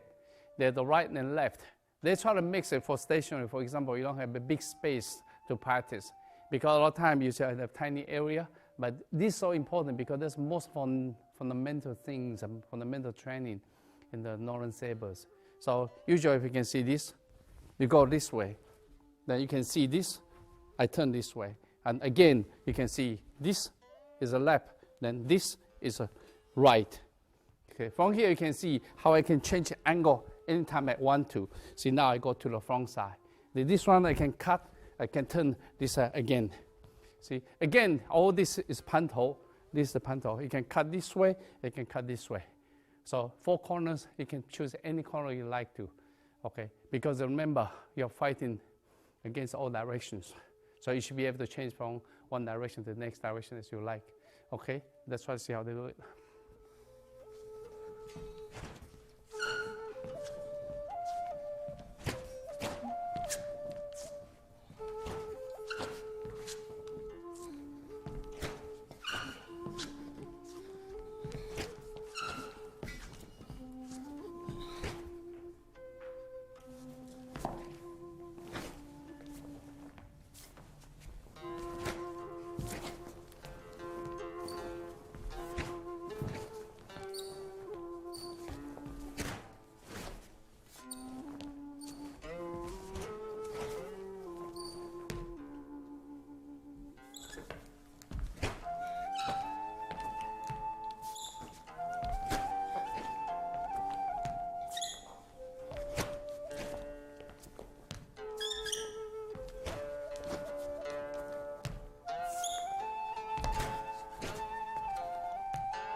Next one is a ge pi. Ge is actually block upwards. Pi is a chop. Remember earlier we introduced these 2 keywords. Now they put them together. Remember the stationary, as you can see, this. You have to understand this hand will help you to support. This part has to be in the center. If you go here in the center, enemy is going to chop you because there's the hands. Because the reason you have to get this part. Once you go here, the power is so strong. So you turn, now you can see it slide. Later you can see when they practice with each other, you can see when touch it right away, you have to turn. Use this part to block and at the same time to lead. So these are, when you go to the partner practice, now it becomes more practical because now you can see the form. This one to protect. Once you turn, this one chop down, you can see left hand I pull it down. Left hand I pull it down. This side, again I pull it down. This I turn, like chop. This turn, I chop. Okay, this one you can practice with this and chop forward. This and the chop forward. Again, I can go back and chop forward. Go forward. Again, this one, because remember, one keyword is enemy never stay there steady for you to attack him. He's always moving. Because the reason when you block, you can block backwards, you can block forward, and you chop, you can step backwards, step forward. The question, the whole key point is, do you have this angle right? Do you have this neutral right? Do you have this chop right? So it becomes very important part of training. Okay, for this. This one, especially against people attacking from these angles, from the top. Okay, now we shall see how they do it.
Number 5, smear. More use it to neutralize. At the same time, you can use it to cut. Yeah, more and the zan, a lot of times they use together. So remember those two keywords. The whole concept is the body structure. This is a body structure. So this body structure is important for you. So if you look at sideways, is to see my body. Yeah, body, this kind of turning. So this one is actually allows you this kind of movement and the this kind of movement. So it's very common when you go here, this zan is a cut. This can be more and this one can be cut. Because remember, it's this one and this cut, this one and this cut, almost slide. It's everything try to attack this area more. But on the bottom, it can be more as well. The bottom more, you try to cut the knee or even cut the waist area. Again, this more. So now you can mix them with the top and can mix with the bottom. So this is very important for this hand and body structure. So this is one of a very common technique and used often in the older styles. Okay, try this one.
After you see them do the more, you watch the body structure. This is a body structure.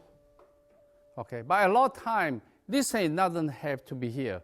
A lot of time it's more, it becomes this. So you should understand, because remember, this thing either balance it or use this part, because this one have an advantage. I can push it, I can push it, I can pull, I can push it and pull this. So become this become very simple. So that means, again, remember, you should practice not only this, you also practice these hands. Okay. Now, next one, liao, is a slightly different now. You can see liao now is almost very similar, because this one is horizontal, or this one is on this plane. But liao, we talk about upwards. So that's why it's slide and cut upwards, slide and cut upwards. So this one we practice become this structure. Okay, now you can move backwards, it can move forward.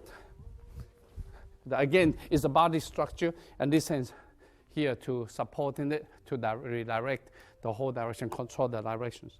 So, okay, try this one.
Okay, next one, 云, clouds. Clouds have a single hands or two hands. Okay, clouds, this is a single hands. You can go here, it's called 前云, that means front side. This one, it can be sideways. This one can be this side. But again, this one, you can see my hands. I start using this side. This is also yun. So this is yun. Again, this is yun. So again, you try to see this one. Whenever you need it, right away, you can see my hands is there already. So this, right away, this hand help, and this is a cut. So this is yun, almost like a clouds in the air, but above from here. So this part is this. Can be this, the hands here. Can be this part and this part here. See how much wrong you can do this side. So again, it can be corner with the leg. It can be any direction you want. This one can be this direction you want, and can be turned and this direction you want. Okay. All right. So that's why, especially against people attacking on top. Okay. See how they mix them.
Next one, le or die, has been draw back or pull.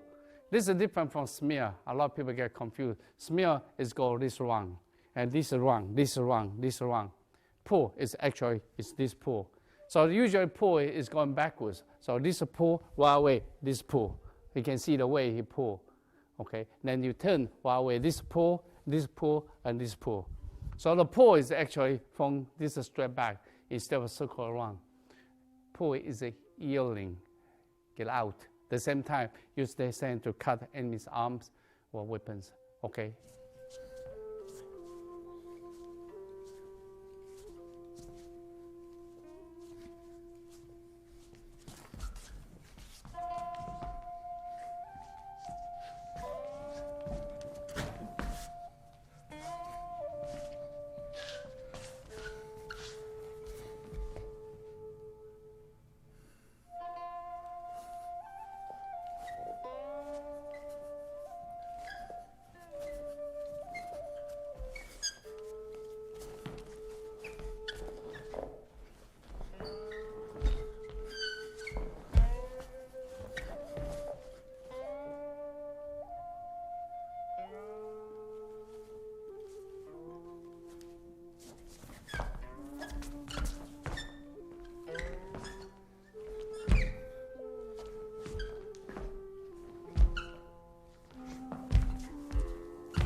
Okay. Next one is 扎. Every time you intercept, they get attacked. 扎 can be this one, 里扎, 反扎, 平扎. So it can be here or can be here. Depends. If I go here, I use this hand to push it. If I go here, I use it to balance it. So it doesn't matter the hands here or here. But the hand never be between, because either use this one to help or use this one to balance it. Okay, so the 扎 is actually usually like I block right away, I cut right away. You can see this one, then I can go in. Yeah, so it's very important for you for this. Whenever you can, you go in 扎. Okay, so it can be any direction you want. The whole idea is try to see if this one, the leg, and this one is the same line. This is the same supporting it. It's important for the leg because power should come from the leg. Even here, the power still comes from the leg. Yeah, if you go like that, that means you miss the distance. Also, you miss the power from the real leg. So this one, the coordination of basic training, is actually training for all this body thrusting. Yeah, think about that. So it can be either way you want to, but put the imagination enemy. Okay, because this area restricted, so it will restrict your mobilities.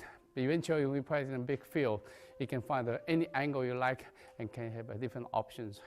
Again, this DVD only show you the example, show you the idea. Then you should create your own practice. Thank you.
Okay, next basic drill is actually the right wrap head, Saber the head, this wrap around the head. The only thing is corner with the leg.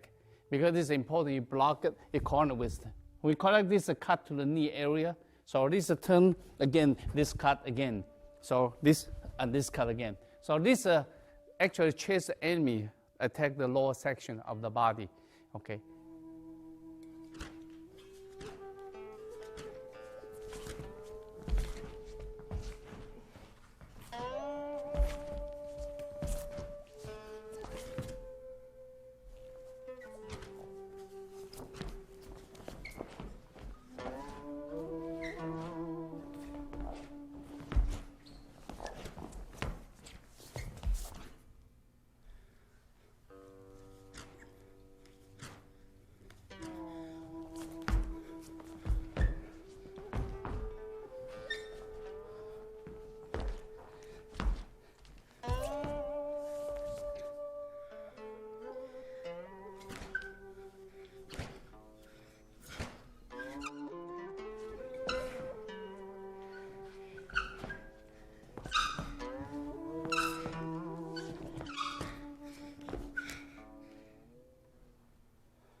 Okay, next one is a rappel downwards and chop upwards. And this one is so fast, especially against the opponent's wrist area. So you look at structure here. This is chop, this is chop, this is chop, and this is chop. The question is this is a blocking. It can move backward. It can even go forward. Depends the distance. So if you get forward, this forward, this forward, this forward. You look at sideways, you can see it this angle. Then this one can be forward and can be backwards as you wish, anytime you want to. Okay. Again, this usually is straight lines, but it doesn't mean you cannot get an angle. If you get this angle, it can go the angle as well. But now we only perform the straight lines because the camera shooting angle.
Okay, next one is exactly the opposite. I reflect here and I slide upwards. Earlier was a reflect downwards and chop downwards. Reflect from the bottom and chop from the top. Now this one exactly, you here and go up, this go up. Again, this blocking, most is the wrist. So you can see this is this. Then when we look about structure, it's this structure, this is structure, this is structure. It's not big. Big is try to cut here. No, this is aiming for the wrist area. So this area and this is exactly opposite, and focusing on the wrist area. Again, this one it can be going backwards, go backwards.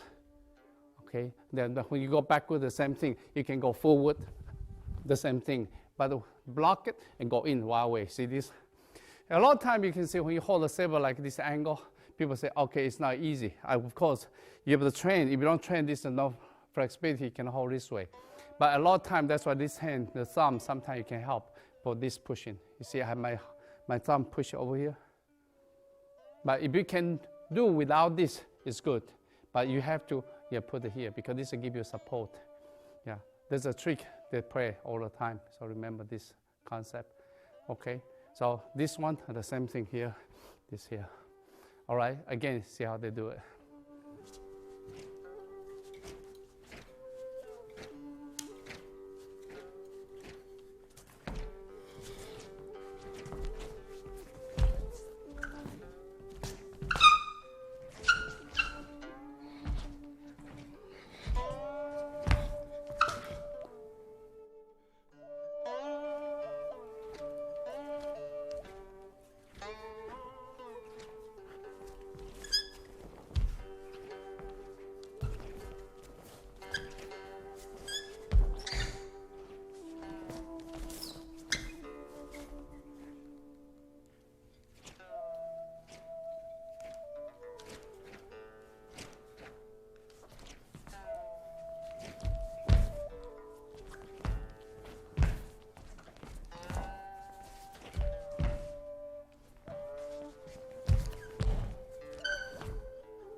Number 13 is very violent stripping, cutting process. It's used the entire body. So you look at the whole body structure, whole chest structure, you open up while the body is still turning. For example, you can see when I go here, I try to get people from the back. You see my whole body structure, I turn the same time, your chest open. Watch one more time from here, this. Okay, when you go this one, watch the hands. The hand, when you touch it, this side become sharp. So you cannot touch too far from here. It's actually half of the way is good. Sometimes the people put 1/3 because this one give you this kind of blocking. If you get too far here, there's not much to block.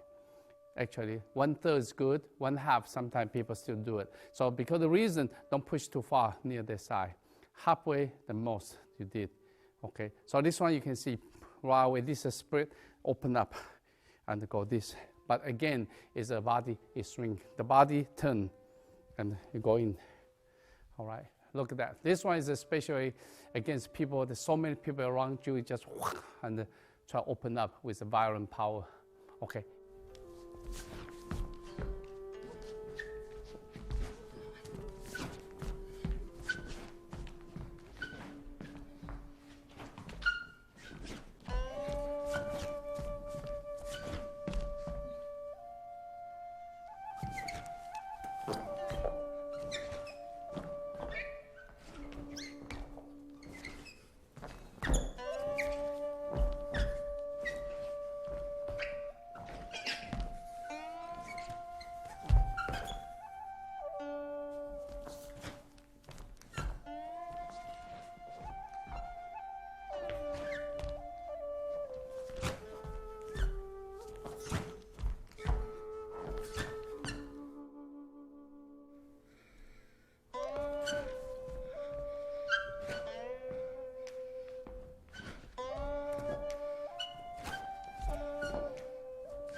Okay, the last move for this solo practice is a 四面刀花. 四面, that means 4 directions.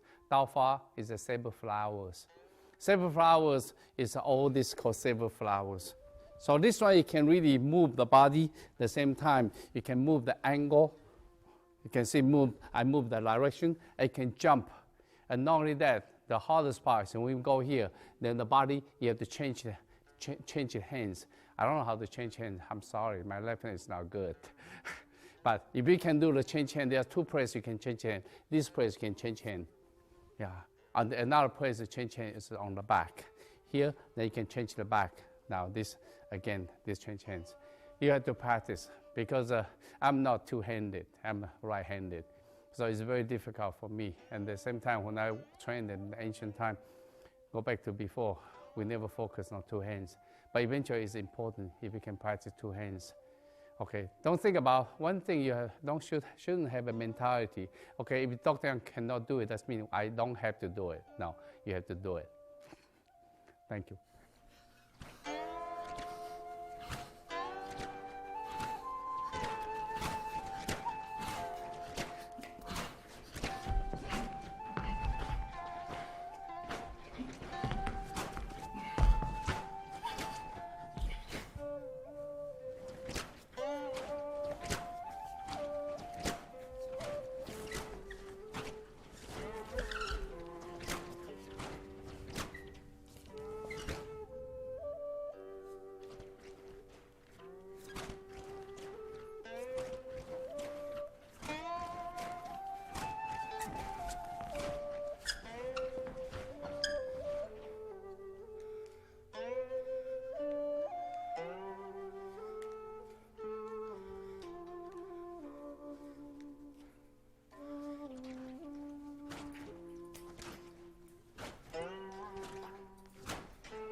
Okay, this is the first matching drill. Is talk about, see the hands they touch here. This one, if when you this and roll, you can see the blade I turn with it. So it's got this side and this side. This side is cover, this side is repair, or this side is cover, this side repair. Depends how you think, how you define. But it doesn't matter how. It's this side and this side. You can see this one like a fence from here and to here, but controlled by this hand and by this hand. Okay, more important is the distance. So you have to get distance. When the enemy block it, you have to step in to get a second. So enemy have to learn to withdraw. Everything you train for this basic drill, the most important is a sense of distance. Are you safe? You are not safe. Are you getting your opponent? You don't get into your opponent. Okay, so when you practice, be careful. This kind of, even this wood saber. This part I highly recommend because it's still sharp. You can see it's very, the tip is sharp here. So I highly recommend put this one with a cross or something wrapped around it when you train with your partners. Okay, because any danger can happen very quick. People say, oh, it never happened. It's hard to tell. Okay, so because the reason is better be safe. So we watch out this area. Okay, now, when we look at structure, if you see try attack, see this is how I block it. If you see attack again, you can see this how I block it. So you can see it's this and this. So it's very comfortable for this. So when she come in, it's like this. So of course, she tried to get me. So that's called sense of distance. What I did, I just step backwards. And then you can see the distance-wise, it's not good for her. So she can step forward, and or can the same. This leg can be go this, or it can even the second one can step forward. Either way is fine. This or this is fine. But this side, it can be step backwards and step backwards, or it can be step close together. It's fine. Everything, the leg stepping is follow the technique. So more important, can you get out and keep the right distance? So become important, you can see, if a character come in, she try to get me, then I can see I turn, and she come in again, I can go this way. Oh no, here, I start attack already. So when I go here, I attack again. So again, this again, and this again, and become very simple drill. It's very simple, especially for this area attack. When you attack, it's actually go to the solar plexus area. Okay, but again, be careful for this area. Okay, now we try to see that with each one we're going to have two pairs to demonstrate, and they give you a big different idea because they have a different strategy of different stepping. Okay, thank you. The first one.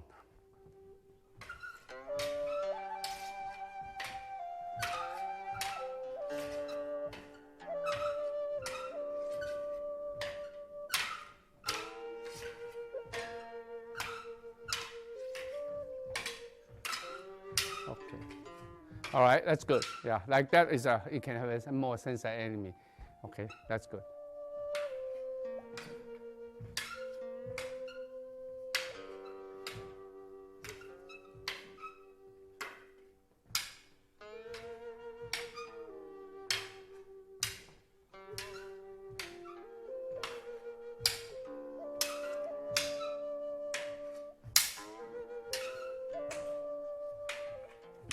Okay, that should be good.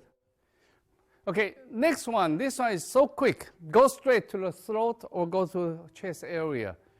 You neutralize it. Once you neutralize, actually this one thrust forward. This is a za. It can be horizontal or it can be forward. And it's so quick, so be careful. But this one is so quick. So this one you can see from here, you go in already. Here and go in already.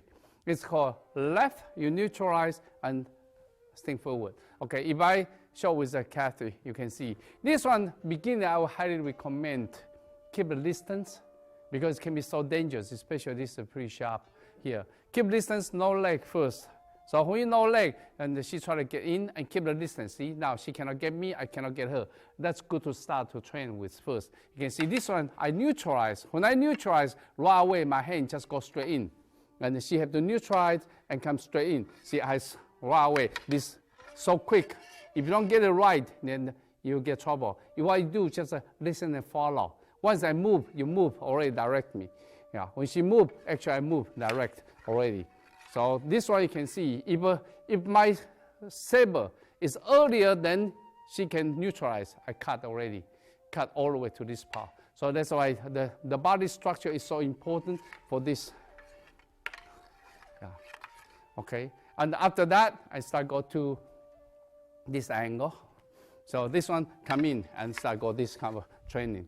Okay, yeah, I still keep distance unless you have a, remember this time, gently push it. Okay, unless you are very good or you have protection, then start moving. When you're moving, it can be straight line, it can be with different angle. Okay, so we do slow, you can see. So here, I can go this angle. She can have an angle with me, I can have this angle. So I can go forward, and she have to move backwards, and I going backwards. So there's a sense of distance. Another thing is when you practice this kind of drill, do not look at the saber. Actually, your eyes actually look at the chest area, but you pay attention to the whole body. Don't look at the saber. You look at the saber here, the leg can kick you, can something against you. You don't know. Don't look at the saber. You look at this area, but you pay attention to the whole body until you get used to it. The safest way of this kind of training, I would highly recommend buying this kind of rubber. This one can be used as a sword and can be used as a saber. Because there's no, because it's not sharp at all. You can see it's flexible.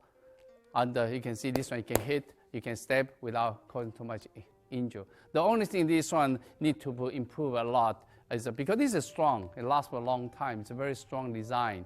Okay, come from the company. You see the bottom of the screen. You can see the company's name. You can search it in the internet. Okay, this kind of saber, one thing, or sword, one thing is too flexible. So when you hit it, you see it bounce. When you bounce, you lose the feeling of attachment and the contact. Because a lot of time you can see it's a contact. If you hit like that, you don't have that attached to the opponent's weapon. Because this part needs to be slightly improved. But again, if you do this one, maybe again too stiff, it can be dangerous again. So again, that one has to be, company have to come to a better solution for this one. Okay, but now for this, look at this one. If she try to get in, see, I can go slide, so no problem. And they try to do the actual practice for both side practice for this is really try to get each other. Yeah, try to get like this already get her. See, it's really it's important. Yeah, it's so important for this one. Can so fast, can go to the eyes, go to here, and go to here so fast. So this one is important for training. Okay, now I try to ask the next two pairs to practice. The first one use the wood, but carefully, and after that try to use this one so you can come up a better aggressive attack. Okay, thank you.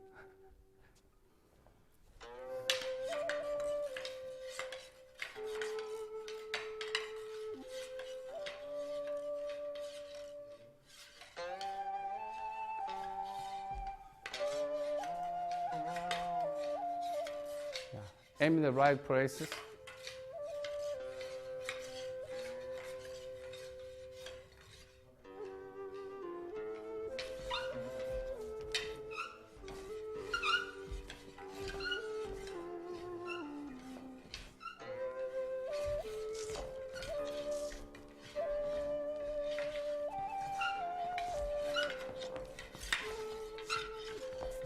Okay, from the practice you can see when they attack, they didn't really attack the right spot because I think they're afraid to hit each other.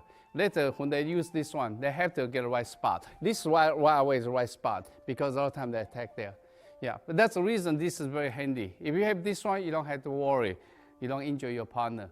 But with that, you have to worry because if your enemy, or not your enemy, your friend doesn't block it, then it really can get injured. Okay, because otherwise, you can see you hesitate to attack the vital place. But because actually it's so quick, when you go here, see it's already there. Once you neutralize, this right away in the spot. It's so quick for this kind of training. And the distance is so important. Even he block it, I don't care. He block it, he come in. This is my hand. Once his hand out, my hand is already there. So this is so fast. This technique is so fast. It's both in the saber and both in the sword. Whoever can do this one, so tiny grip and get out and get in, is so quick for this one. All right, so that's the same thing because they didn't, the reason they didn't get to the right spot, I believe that's because they're afraid to hurt each other. We'll try to see the next one. Okay, thank you.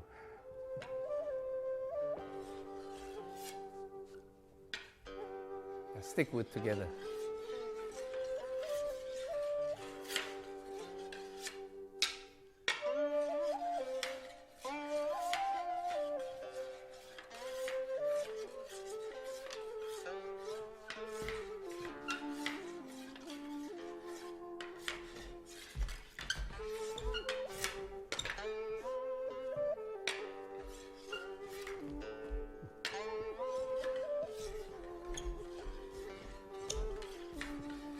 Okay, now for both the Seth and the Tony,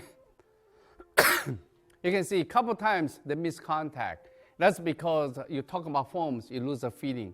If you have the feeling, this one right away, you touch, that's you lose the feeling. That means because you think about forms. Actually, everything is a feeling. This is a feeling. So he have to follow me. This is a feeling. If you have the feeling, you never lose this contact. You never lose this contact. So that's exactly how they develop the feeling of touch.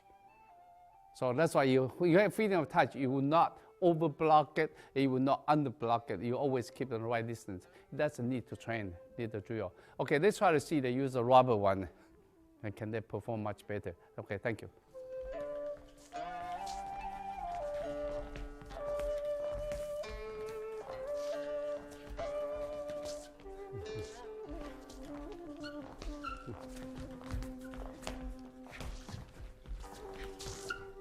Okay, now from here, I don't know, you can go back and watch it again. One thing Ricardo always get it, he always got hit. That's because he neutral upwards. It's not neutral upwards. Neutral upwards is neutral upwards because when someone attack you, that's neutral upwards. No, actually you can see, I just turn my body. This body is already there already. He blocked the same thing, he blocked here, he come in, that's already there. This is so quick for this blocking and go in. Okay, then it had to be the right spot. Then it had to be the right spot. So it's actually, this. Instead of go this and down, this and down. When you get up, that's already lose your protections. Okay, now next one. See if we got it.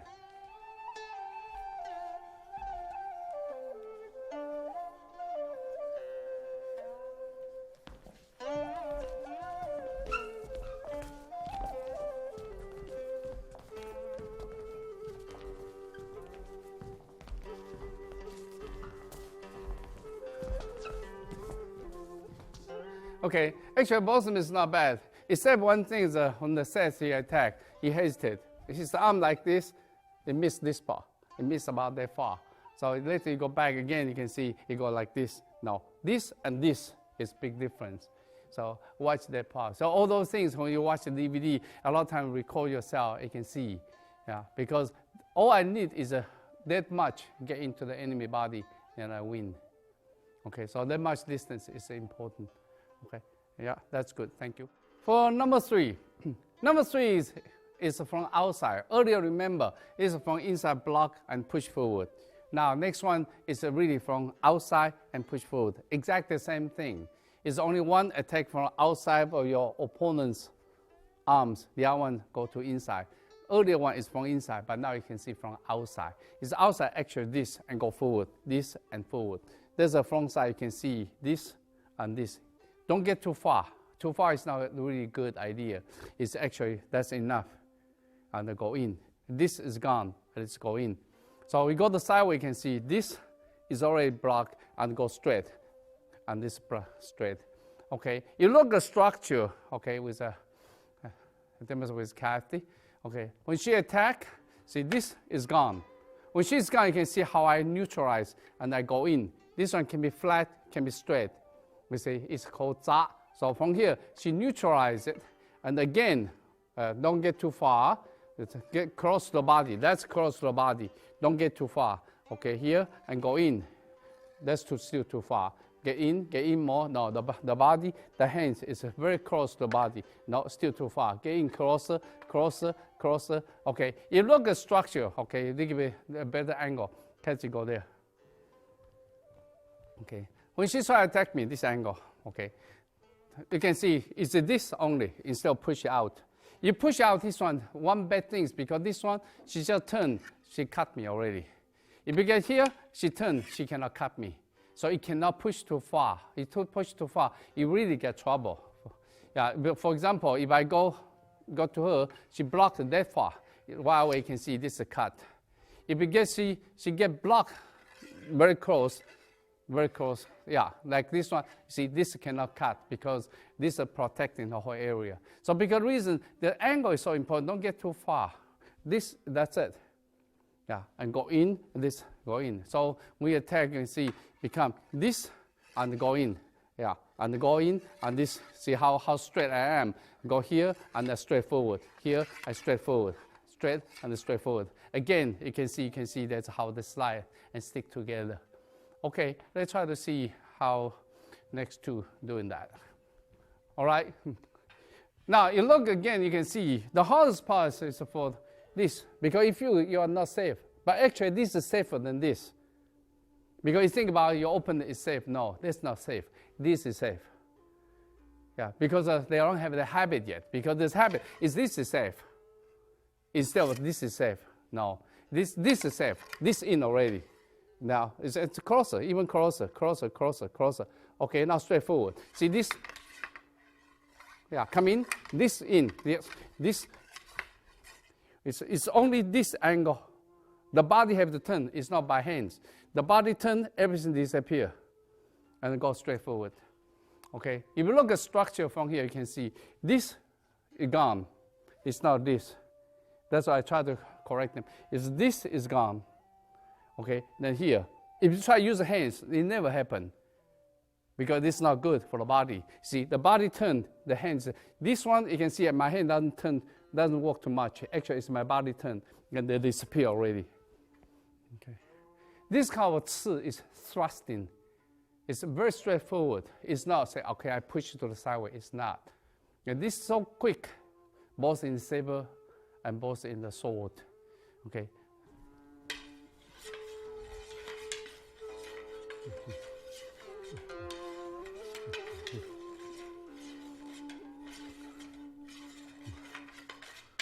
Yeah, it's better, but at the same time, yeah, you need to practice.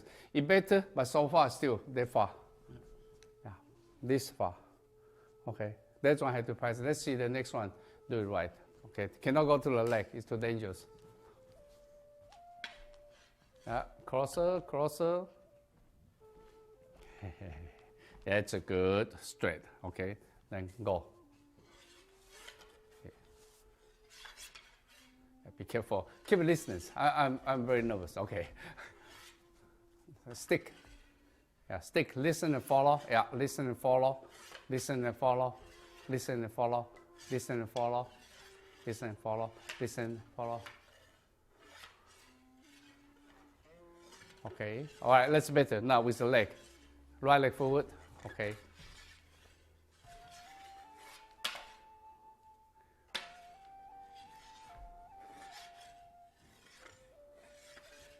Face a little bit closer. The hand a bit closer. A little bit closer. Okay. Yeah. Again, this one you have to watch out, because the same thing. This side is here. It's not this. This is this. The same thing. This is gone. It's this. So it's very, very similar, but everything all under protection. You just neutralize, then go straight forward. Okay. Use rubber sabers, because that's less dangerous, because these are dangerous now. Okay, use rubber sabers, see if they can get it right. Yeah, cross. Yeah. Cross. Don't get too small first. Yeah.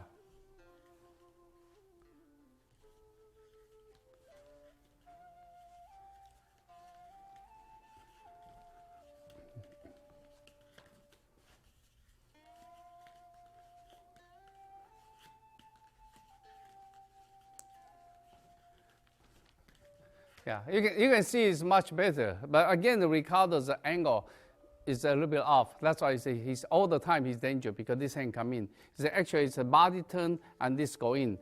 When you come in, this actually slide already. Then this never get it. See this, the angles.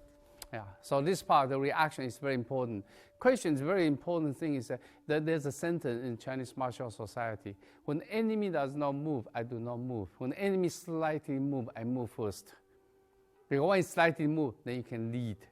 Okay, that's the whole idea for this technique. This technique is not a simple one; it's a hard one, but it's so effective, because if you can do this technique right, even a small bamboo, it can against the sharp saber or a sharp sword, because it's so quick and so easy to neutralize. Okay, I don't know if you watch the movie Crouching Tiger and the Hidden Dragon. Inside they show this technique many times.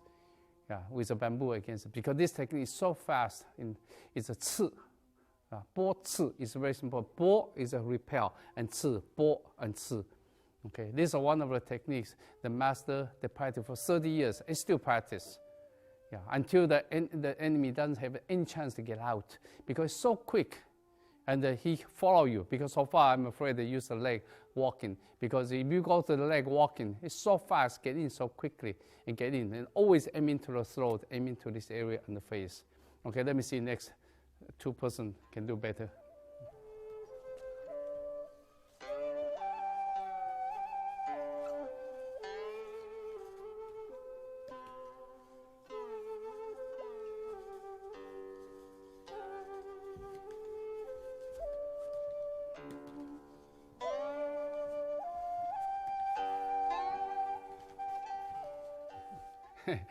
Okay, so far you can see the one thing is that when Tony is blocking, again his mind is not here. His mind is here. That's why his mind in the body. That's why he lose contact. When you lose contact, right away you find out he lost it. Yeah, because this has to be touching it. When I touch it, I go forward. Then he have to touch it. Yes, the feeling is the contact. This feeling is contact. You can see how little power I use is gone already. See, this is how quick it can be. This is how quick it can be. This all comes from training. There's no other way. It's a sticking. When I stick, I control you. It's all by the angle, by feeling. Okay, slowly with the move. I want to see.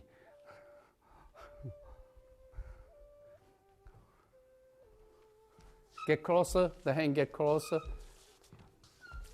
And this stance.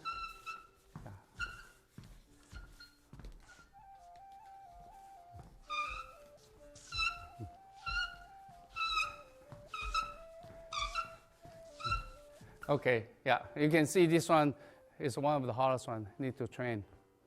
Okay, I remember when I practiced with Master Lee, this technique, there's no one can ever escape from this technique because he's so fast. Before you finish the attack, actually he's so right in front of your throat already. When you finish it, what happens? His sword is already here. He's so fast, he can deflect and come in so quickly. You want to show good, there's only few, you need 3 good techniques. Your enemy already got big trouble already. It is one of them, especially this against this area. You can get it good, it is fast. Okay, but remember, don't block too far, don't block too far. That's how I did. See, this and go in straight already. This is straight in already. Yeah, practice this one if you can. Okay, thank you. Number 4 for this matching drill is you block to the left and then you side cut to the neck. Okay, this hand, of course, you can balance this way or this way. You can just move this hand. By this one, gently push it, and then you can see how I slide it. Because this gives you a very nice push for the power. Go this way and quick. Okay, this block and go this way. So this one is one very common technique. Okay, I practice with Kathy. You can see stationary first. Okay, so you can see when she come in, is this one. I stick with him. When I stick with her. When I stick with her, you can see this. But again, you cannot push too far. You push too far, she'll be able to cut it. She turn and she cut you. Okay, because the reason you have to see what is the right angle for this and go in. So this one, when I cut her, I try to go all the way to here. But again, it's not easy. For example, she block it and try to go here. You cannot go this way because this one is just a force to help her to cut myself. So because reason you can see the saber when you come in, you can see how I do this one is this angle. With this angle, everything protect my head under protection. So under here, then you can see I stick with it. Yeah, this. All right, if she doesn't block up, okay, watch, she doesn't block up, this one exactly over here. Now because she blocked up, you can see the whole thing. She did upwards, and I did upwards, and did upwards, and did upwards, and did upwards. Okay. This one again, usually practice stationary first until you have that feeling. Then after that, it becomes this. Yeah. So remember, the left hand is important to stick with it. You can even open it, or you can stick together. Then finally, this one is angling. When the angling, again, she come in. Okay, you can see this, I turn the angle. Okay, when you have this angling, then you can adjust your distance, go forward and backwards.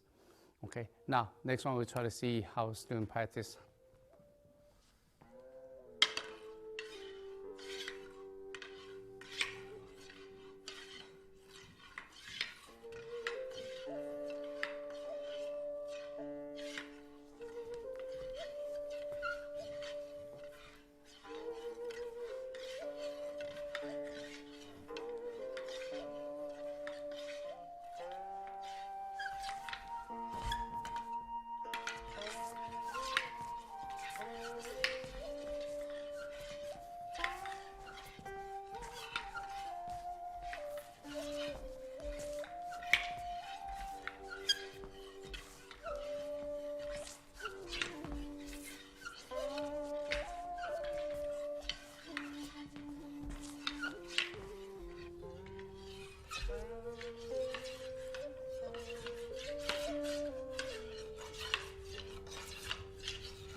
Okay, number 5 is exactly opposite from the other one. The other one is block this side and cut the right hand side.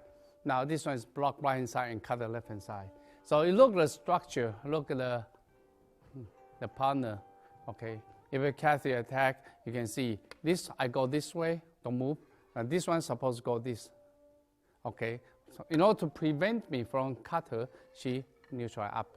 Okay, now see I neutral up. I'm gonna go down and become this structure. Yeah, because the angle of this angle, you can see my head just under protections. If you go like that, you're going to get cut. Okay, that's from right hand side. Again, after you finish it, then you should practice this because this is a body forward and backwards. Yeah, most important, are you clear when you cut? Are you clear when you attack? Can you get it very nicely? Okay, again, this one, when you move the circle, it becomes this side. Yeah, become external size. Okay, let's try to see how they do this.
Number 6, 割 砍 or 割 P.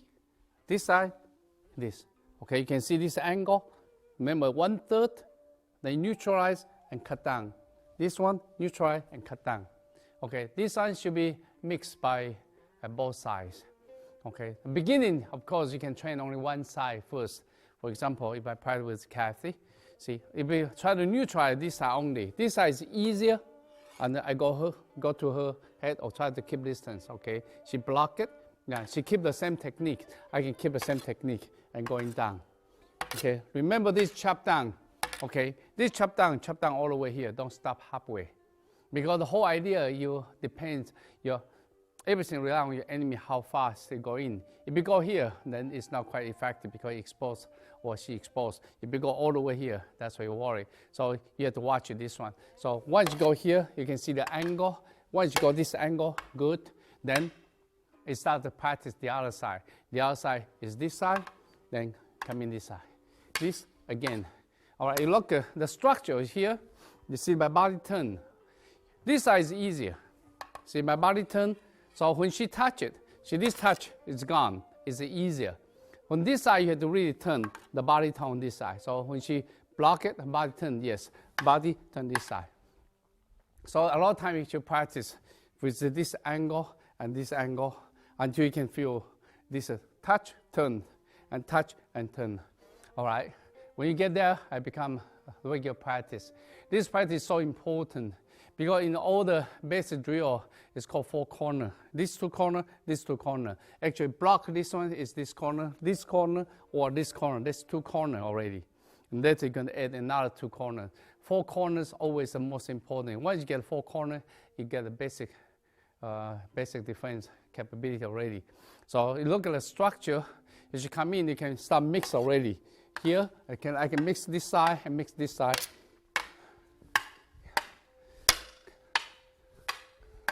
Okay, now you can see this one. And after that, it starts turning the body forward. Here, and this.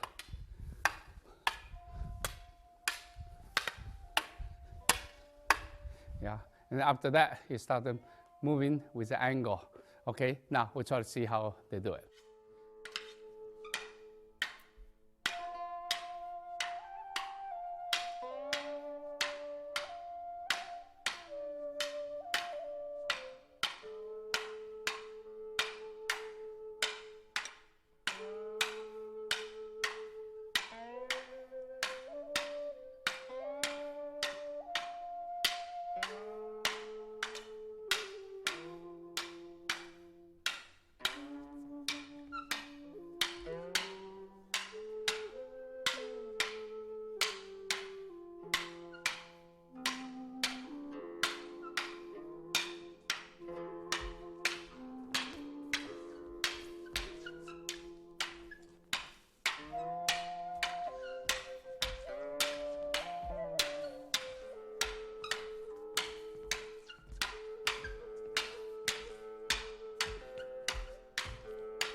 Now, next one, number 7, is neutralize and slide upwards. Neutralize and slide upwards.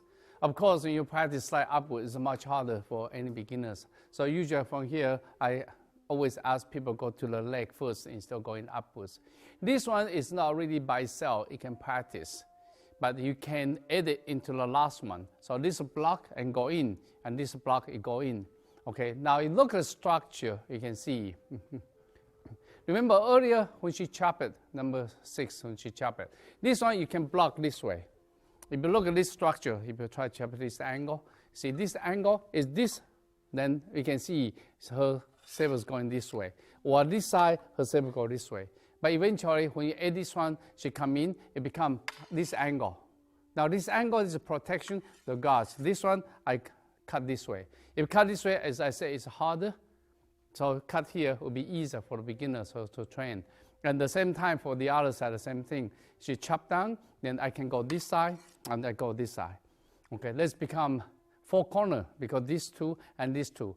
When you come down, you can see, she go here, and I can go down, and she can block it.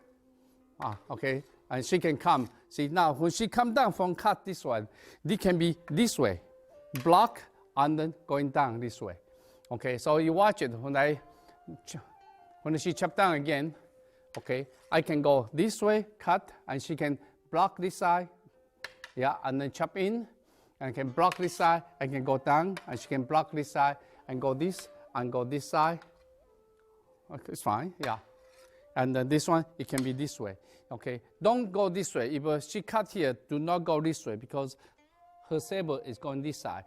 Or you block this one, only enhance her speed to cut you.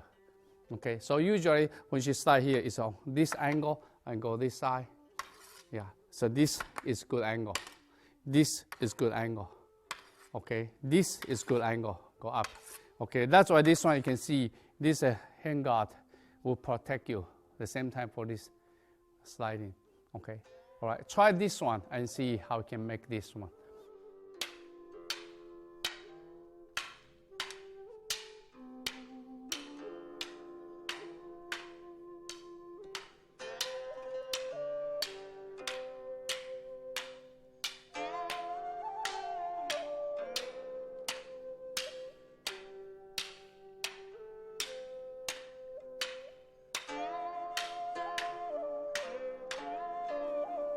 Okay, the leg.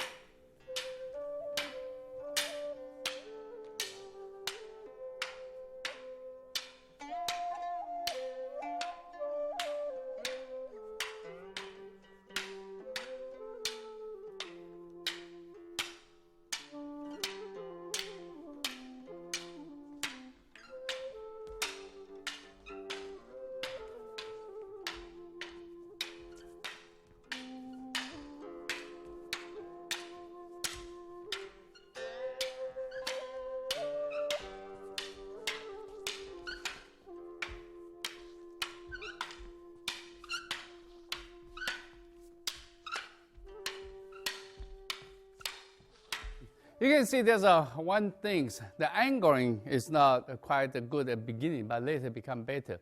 Okay, if you look at the structure, if it strike me, if I block this way, my body will be on this side. It will be this side. See, this is the angle. If you try to get to the same angle, it's not as good as to go to the angle this way. Okay, at the same time, you chop me. If I want to get this angle, you can see this angle. You try to go this straight forward, it's not as easy as the angle. So the angling wise, it's try to be a little bit better with good angle, with a good distance. Then that's good training. Okay.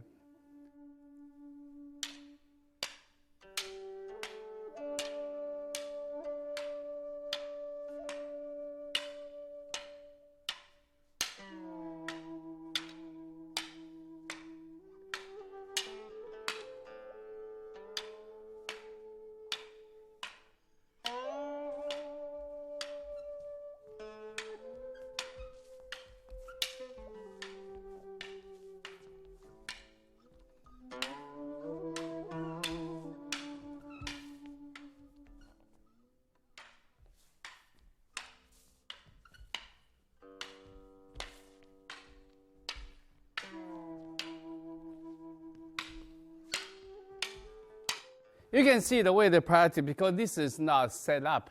It's actually is a freestyle. So you never know because when your partner attack you from the top, yeah, you can be blocked this way, you can block this way.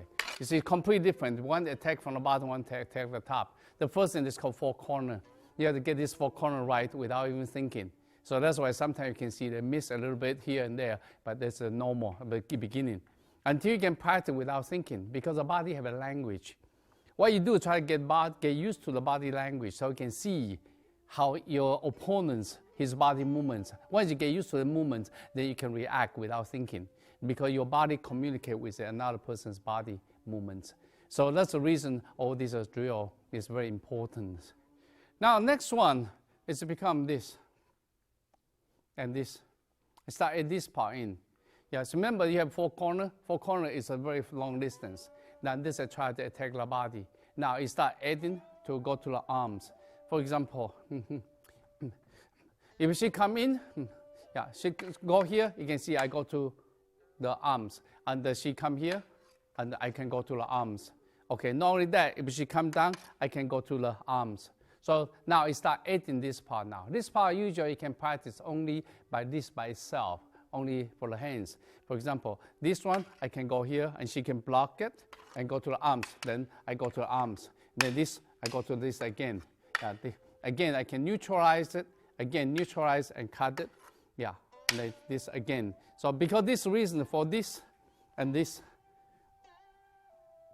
is only this area. So again, we try to train this one first for this one. Again, from the wrist, I can go this and the wrist. And she can block it and this. Yeah, yeah. So again, it's this and this, and this and this. Okay, once you get used to it, they start mixing it together with the big one, because this one, the distance. See, earlier we talked about this big one. Then she's just cut it. So this one I can go to the wrist only. Then while away, she can block it. She cut my wrist. Yeah, this is so quick. So because the reason you have to find out the way and go in. Yeah.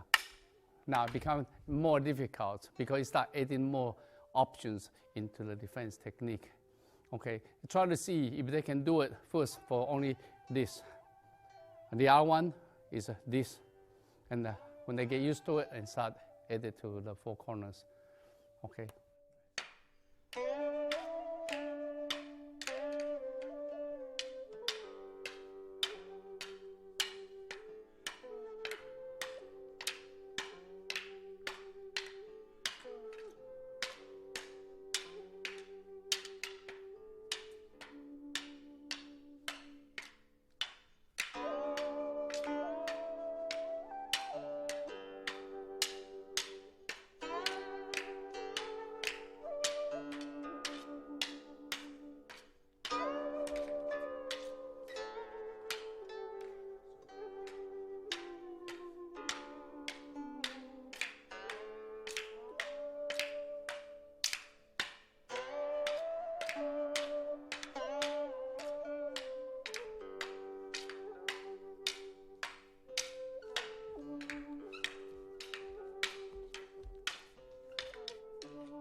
angle.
From this thing, you can see the technique is very similar, but it's not the same because one is aiming, really aiming the wrist, aiming the wrist.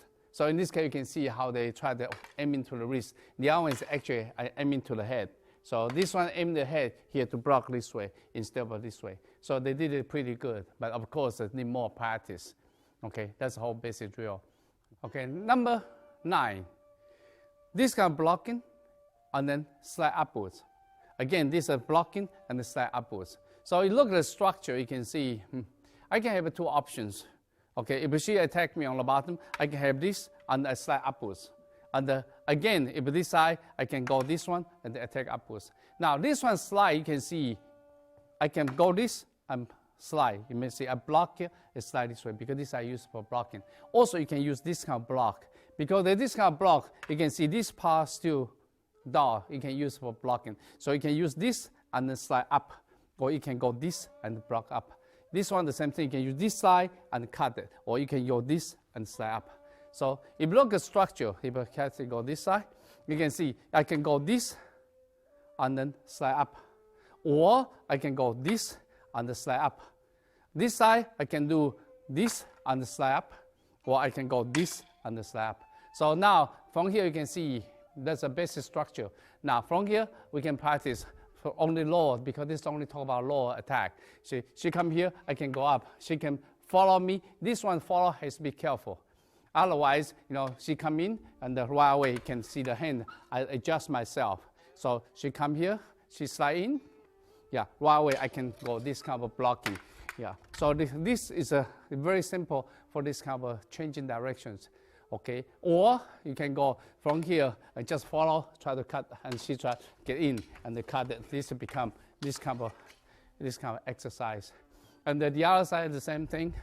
She can go here, I can go this side. Yeah, one is from outside, the other one from inside. And once you get used to this kind of neutralizing, and add this one into those 4 corners, add this one into hands, they give you very good 4 corners. This 4 corners is the most basic. Then after we can add other things that I explain that later. Okay, let's try to see if next my student they can demonstrate for sideway, outside, inside. They can change the way they want, because this is very easy to change. The while we can see how I change it. I just turn circle, already change it. This one I turn a circle, I can change it, so it can easily block it either from outside or inside. Okay, after that, let's start mix this one with the other 4 corners. Okay, thank you.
Okay, right leg forward.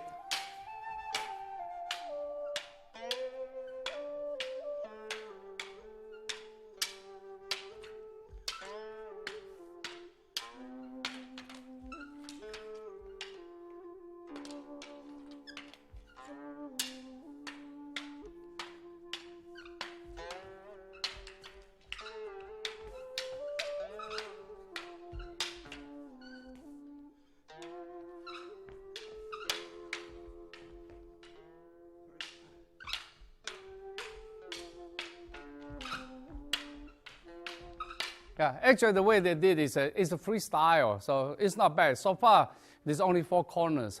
Don't add anything yet. Don't add side cut, don't add stabbing, because those things, you try to get 4 corners first and slowly start add those things in. Because if you add too fast, you're going to lose that kind of natural reaction. All you try to do is try to build up the reaction gradually. Okay, that's the reason, stay into the 4 corners first until you get very good.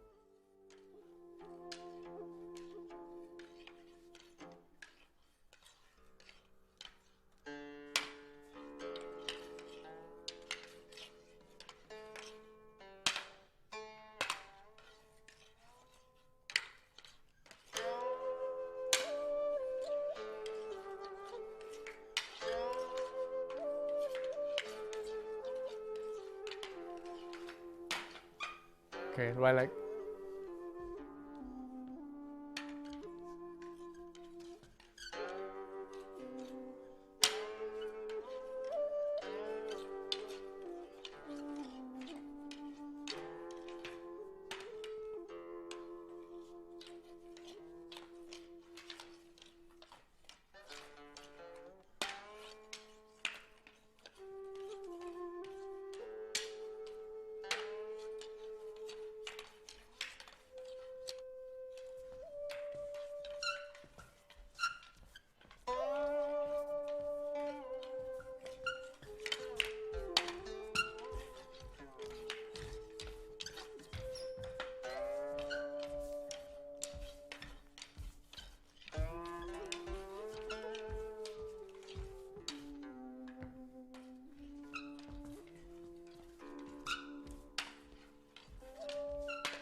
Okay, now go to stationary, some mix.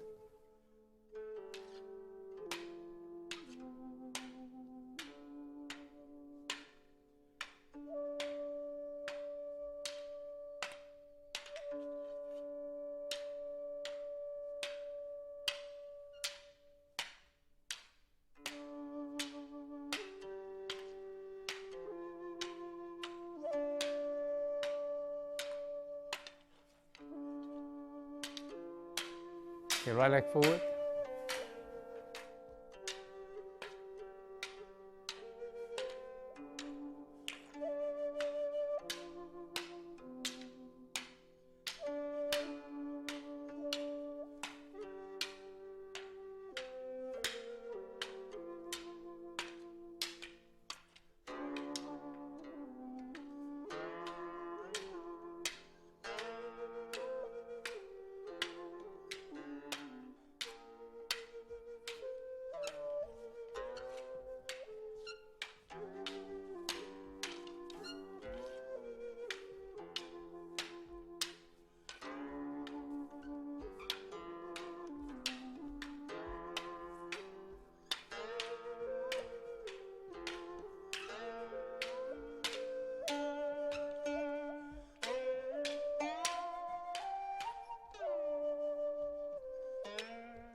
The final stage of really the so basic is really reaction training, because so far you can see the corner. In the corner you can see this corner, and then go this corner and this corner, even go to the bottom, this corner and this corner. After you get this, because it's a basic, and you start adding this side cut. It's not only side cut only because you start stepping forward. It's also here, then go to the center, going upwards. So because reason start add in, but each time you add it, don't add too much. I would say to start adding for this kind. When you go with your block, you can go to the head. Here, you can go to sideways. Here, you can go upwards. Slowly start adding and try to create more difficulty for your partners and see if you can react. So because reason, when you come to this kind of training, you need this kind of rubber sword. Because this rubber sword, you don't hesitate to touch each other without injure each other. Okay, so let's try to see how they can mix them together. Okay, but remember, we're gonna add, slowly we're gonna add this one. She come in, this when I block here, I start get this part now. Yeah, start get this part, or go this, I can cut in. Yeah, this one can cut it. And yeah, this cut it. So this cut, I can go cut this way. So I start adding all this cutting, sliding, and everything inside. And also not only that, when she chop it, I start at this part. You see now I go straight in now. Yeah, so this is a cut sideways, and she have to learn to get out. All right, it's actually the freestyle. Now once you can get this, all this, then that means that you got the basic. All other things is only how you trap each other, how you stick with each other, and become very good Saber technique. Okay, let's try to see the freestyle. Yeah, that need a lot of practice. So you can see they're going to make some mistake. They're going to cut each other a lot. And that's because they are still training. Okay.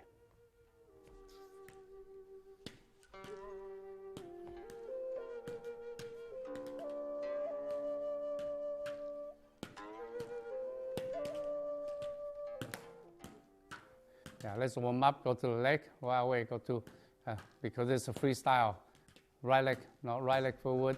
And after they warm up, and start go to corner. And to really try to reach each other. The whole concept is try to get each other.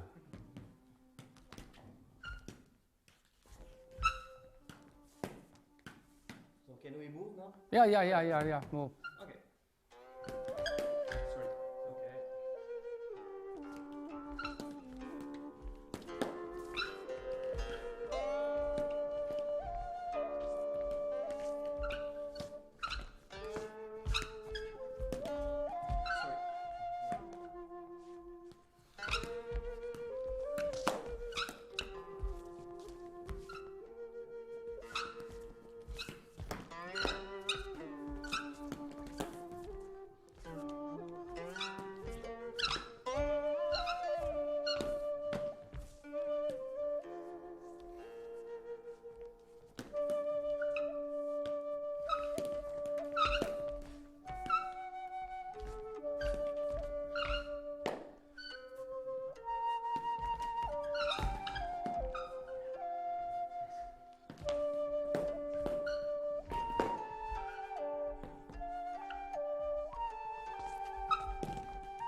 Oh, it's dead.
Be alert. Treat each other like enemies. Anytime you get touched, you get cut, that means you get trouble.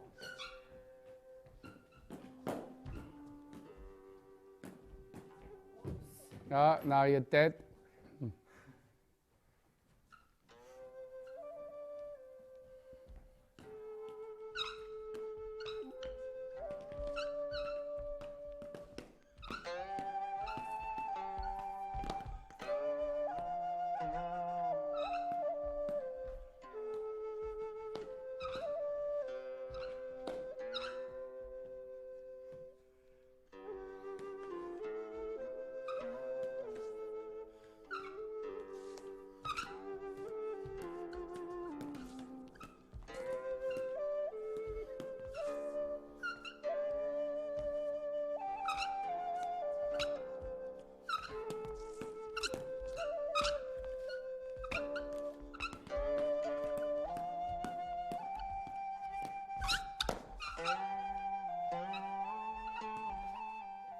Okay, 20 more seconds, then we stop there.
Okay, he's tired. I'm dead. Okay, how many times you get cut? Too many, right? Yeah, that's because need a lot of practice. Again, you have to treat this one is like a sharp, but it's not sharp. That's why it's safe. But not because the reason you think about, okay, it's okay to get cut, because everything can happen if this is a real saber. Again, even just this kind of basic training, it takes a long time. So far, I only give you some example. It's not only that yet, because there are a lot of things still not there. For example, how do you use the handguard to neutralize? It's not there yet. And how do you step downward? It's not there yet. And a lot of things still not there yet, because the same thing for example, cut these tendons is not there yet. A lot of the things still. But those are the one you have is the most basic. After this basic, you start add a lot of other things in, because it doesn't matter how. As long as you can cut your enemy, just have one cut, and you win. And that's again, Once you get one cut by your enemy, then that's mean you're gone, you're dead. So because in the battle is so important, so this kind of training is very important for this kind of reaction training. Yeah, once you see someone holding this one in front of you, that means you have to keep high alertness and awareness. Okay, this kind of robots is good. You don't injure each other, but again, you see too flexible. So when they're too flexible, you can see when they hit each other, they bounce, they bounce, they bounce. So, but the real Saber, it doesn't bounce like that. So they make it some of the technique limited. For example, you try to neutralize, it's hard to neutralize because you touch it, it's bounce back. You cannot neutralize as easy. So again, if I hope this company will be able to improve it. So instead of make it too flexible like that. All right, Pedro is from Portugal, and Ricardo from Portugal, Seth from Massachusetts, and Kathy is from Massachusetts, but now she's in England, and Tony from Portugal. Now we have a lot of Portuguese here. Okay, and hope you enjoy the DVD. Thank you. Okay, yeah. Okay.